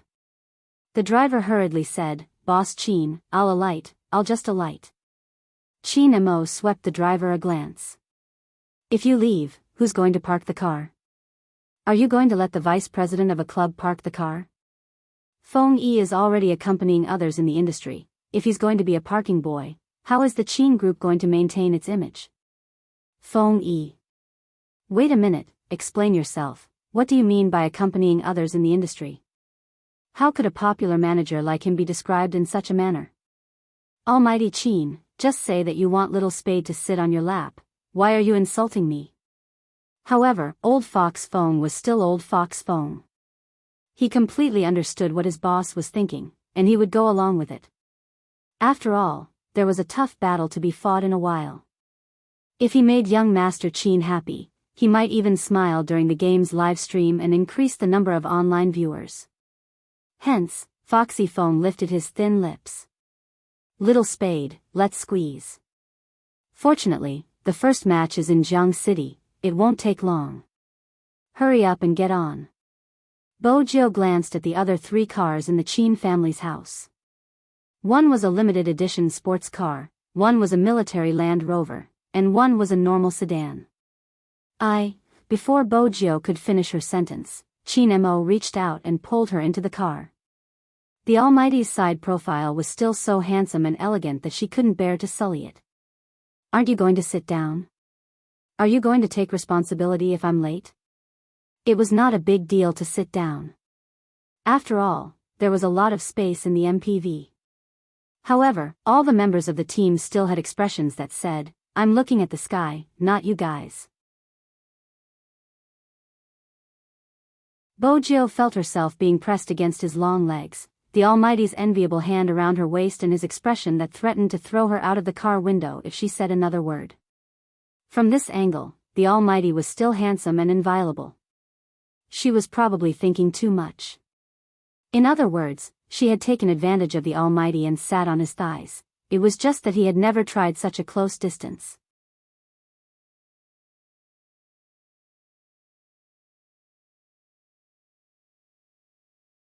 Chapter 787.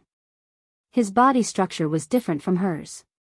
It was hard and powerful, yet it carried a very hot temperature. Bojio's heart jumped. She looked over at Chin Mo. The Almighty, on the other hand, looked very natural. He picked up the mineral water provided by the sponsor and raised his head to take a sip. Then, he turned his head and looked at her with that posture. Bojio moved again, mainly to avoid a certain part.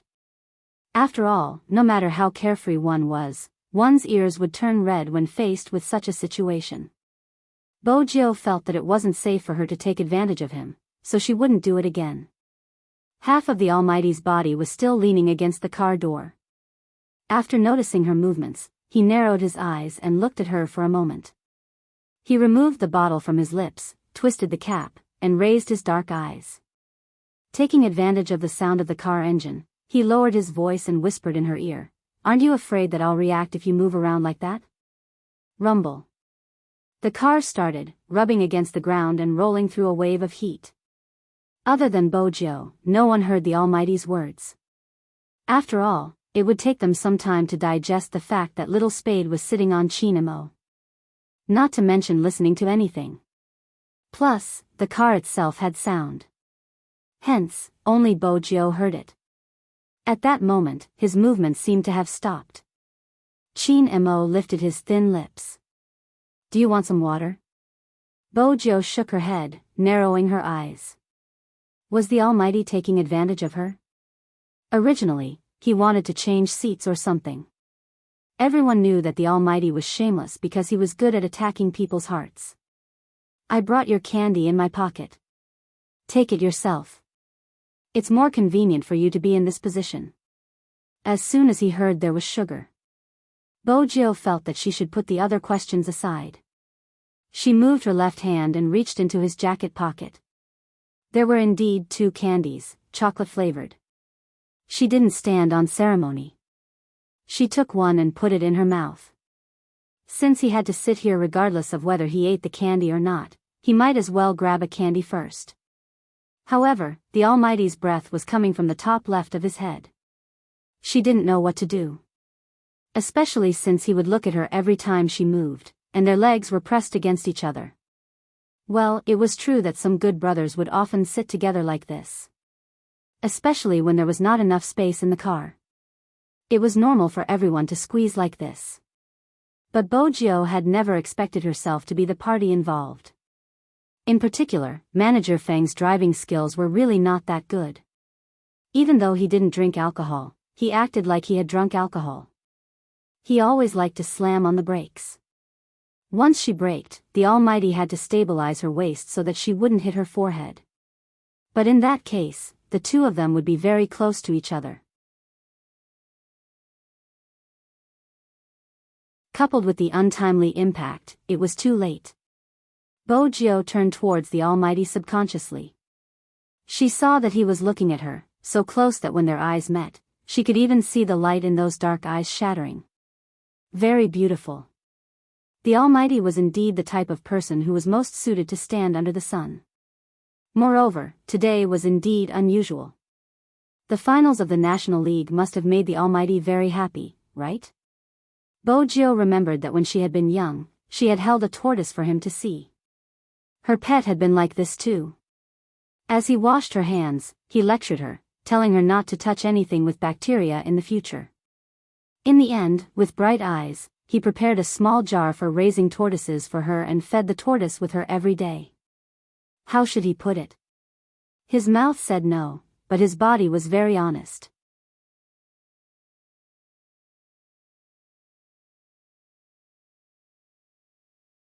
Chapter 788. Bojio moved a few more times, bending her left leg to the side. She tried her best not to place her entire weight on the Almighty, adjusting her position to be more comfortable. Qin Mo watched the youngster on his lap, an uncontrollable emotion surging out from his chest. He wanted to treat her better. He must be crazy. Since there was someone else. He wanted to bully her every day, but he couldn't bear to do so. Qin Mo glanced over, placing his chin on her shoulder. He was in a good mood. His fingers moved slowly through her clothes, rubbing against her abdomen inch by inch. He realized he was addicted to this feeling. He didn't want to let go. This was the only person he didn't want to let go. The group at the back was playing in a subtle manner. Actually, there wasn't a single person who wasn't excited on this day. As the team that was about to enter the cold arena, all the Supreme Alliance fans were waiting anxiously for the slightest news about their team. Releasing information on the official platform was something every team would do. In the past, Lin Feng hadn't been sure what to post. Now that he saw the situation, he immediately snapped a photo of all the members, including himself. He posted it on the official Weibo with a single sentence. There are too many people, the car is too crowded. You can ignore the person sitting on Captain's lap since he isn't as handsome as me.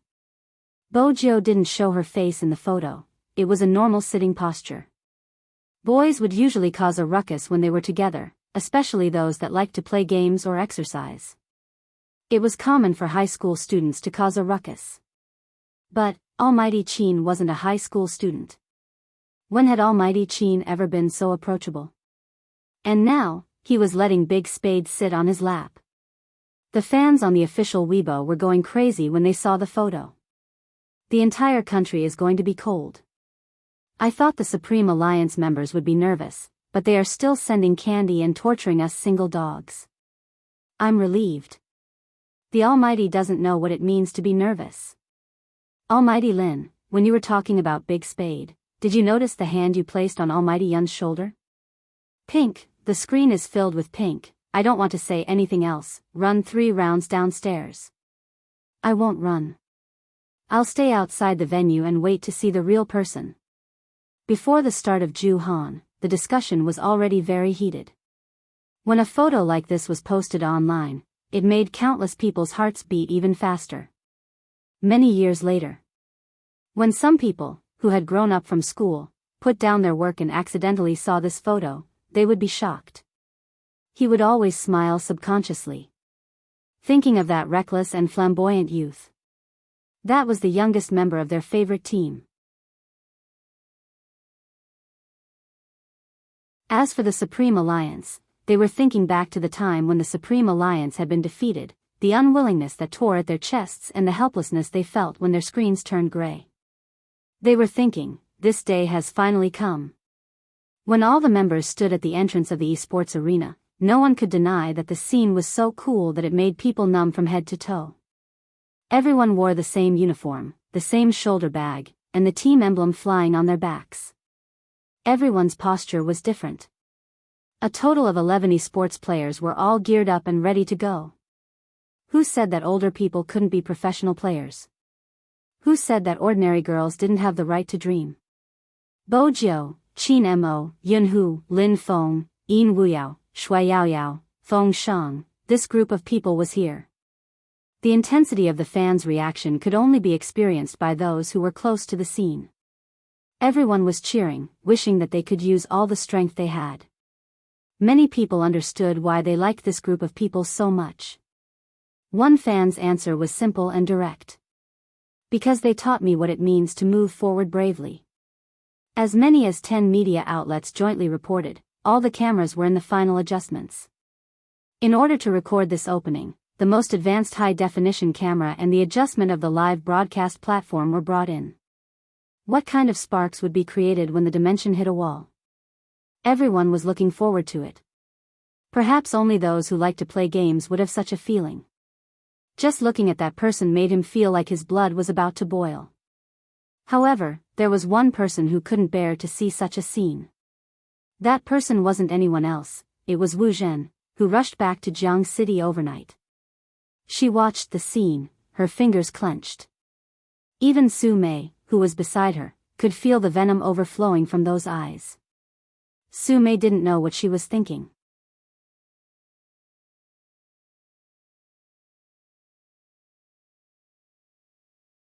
Chapter 789.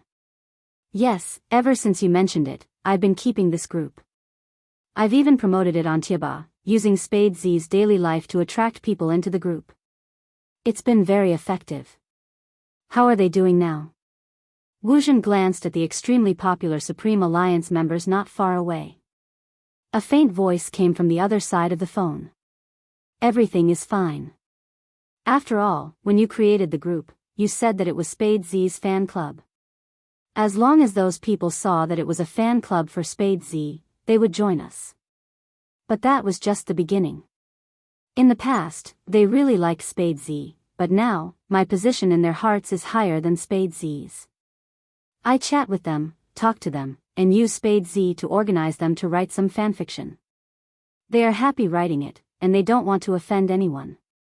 Because of this, Spade Z's official fan club came to warn me, but what's the use?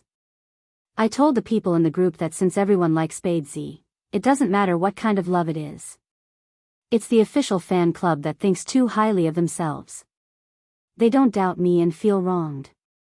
Don't worry, they have already formed this mindset. They don't even care about copyright infringement. Why would they care about Spade Z's life? That's good. Wu Zhen narrowed her eyes. He made so many people like him just because of his gaming. We can make use of this to attack him. We will snatch away his things and glory, then let him be attacked by his former fans. How do you think he will feel? That person laughed. He will definitely be in so much pain. Wu Zhen was satisfied with the answer. Good, I'm already in Jiang City, at the competition venue. Go and tell them that Spade Z is actually a girl in disguise.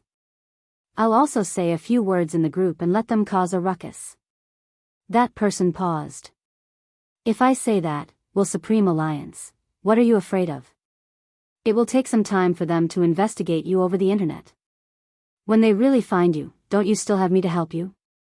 Wu Zhen cut him off lightly. That person thought about it. I will do it immediately. Wu Zhen smiled, glancing up at the team members entering one after another. Su Mei had also heard the whole story. She had really underestimated this young Miss Wu. She had not expected her to be so resourceful. This time, that little bastard is going to be out of luck. After all, in this industry, some private groups were created because they liked it. There were also some private groups that used each other to attract fans and brainwash them. There was no need to brainwash them, just chatting was enough to influence each other. He hadn't expected Wu Jin to be so smart as to create such a group. Wu Jin tilted her head. Go spend some money. We will go through the VIP channel and head straight to the team's resting area. I want to tell Brother Mo personally. No problem. Su Mei still had her own connections in the business world. After all, she had also opened an esports company. It would not be a problem for her to enter the competition. The match was getting closer and closer. Everyone was in a different mood. In the ups and downs, there were other hot-blooded things. Lin Feng looked as though he was going to hold a wedding today. It was a pity that the person beside him wasn't the bride but Yunhu. Yunhu wasn't used to this guy's sudden change in style. He reached out and pinched his nose. Lin Feng snapped back to his senses. What are you doing? Do you know if it hurts? I woke you up because you were distracted. Yunhu stuffed a hand into his pocket, standing in the resting area. Lin Feng sighed. You don't understand. I always feel that being too excited isn't a good thing. I can't even hold the mouse properly. Can't hold the mouse properly? Yunhu glanced at him. The mouse is better than my private area. You can even hold my little Yunhu. It's just a mouse, what are you so excited about? Lin Feng had been really nervous just now. Now that Yunhu said that, his face turned red instantly. He held it in for a long time before saying, F***ck, when did Yunhu become so shameless? You're tuning in to the Dreamy Chapters YouTube channel. We're so grateful for your support and don't forget to subscribe to join us on this incredible journey through captivating stories. Your generosity through donations truly makes a world of difference, as it's the primary source of revenue that allows me to expand and enhance this channel for you. Thank you from the bottom of my heart for being a part of this adventure.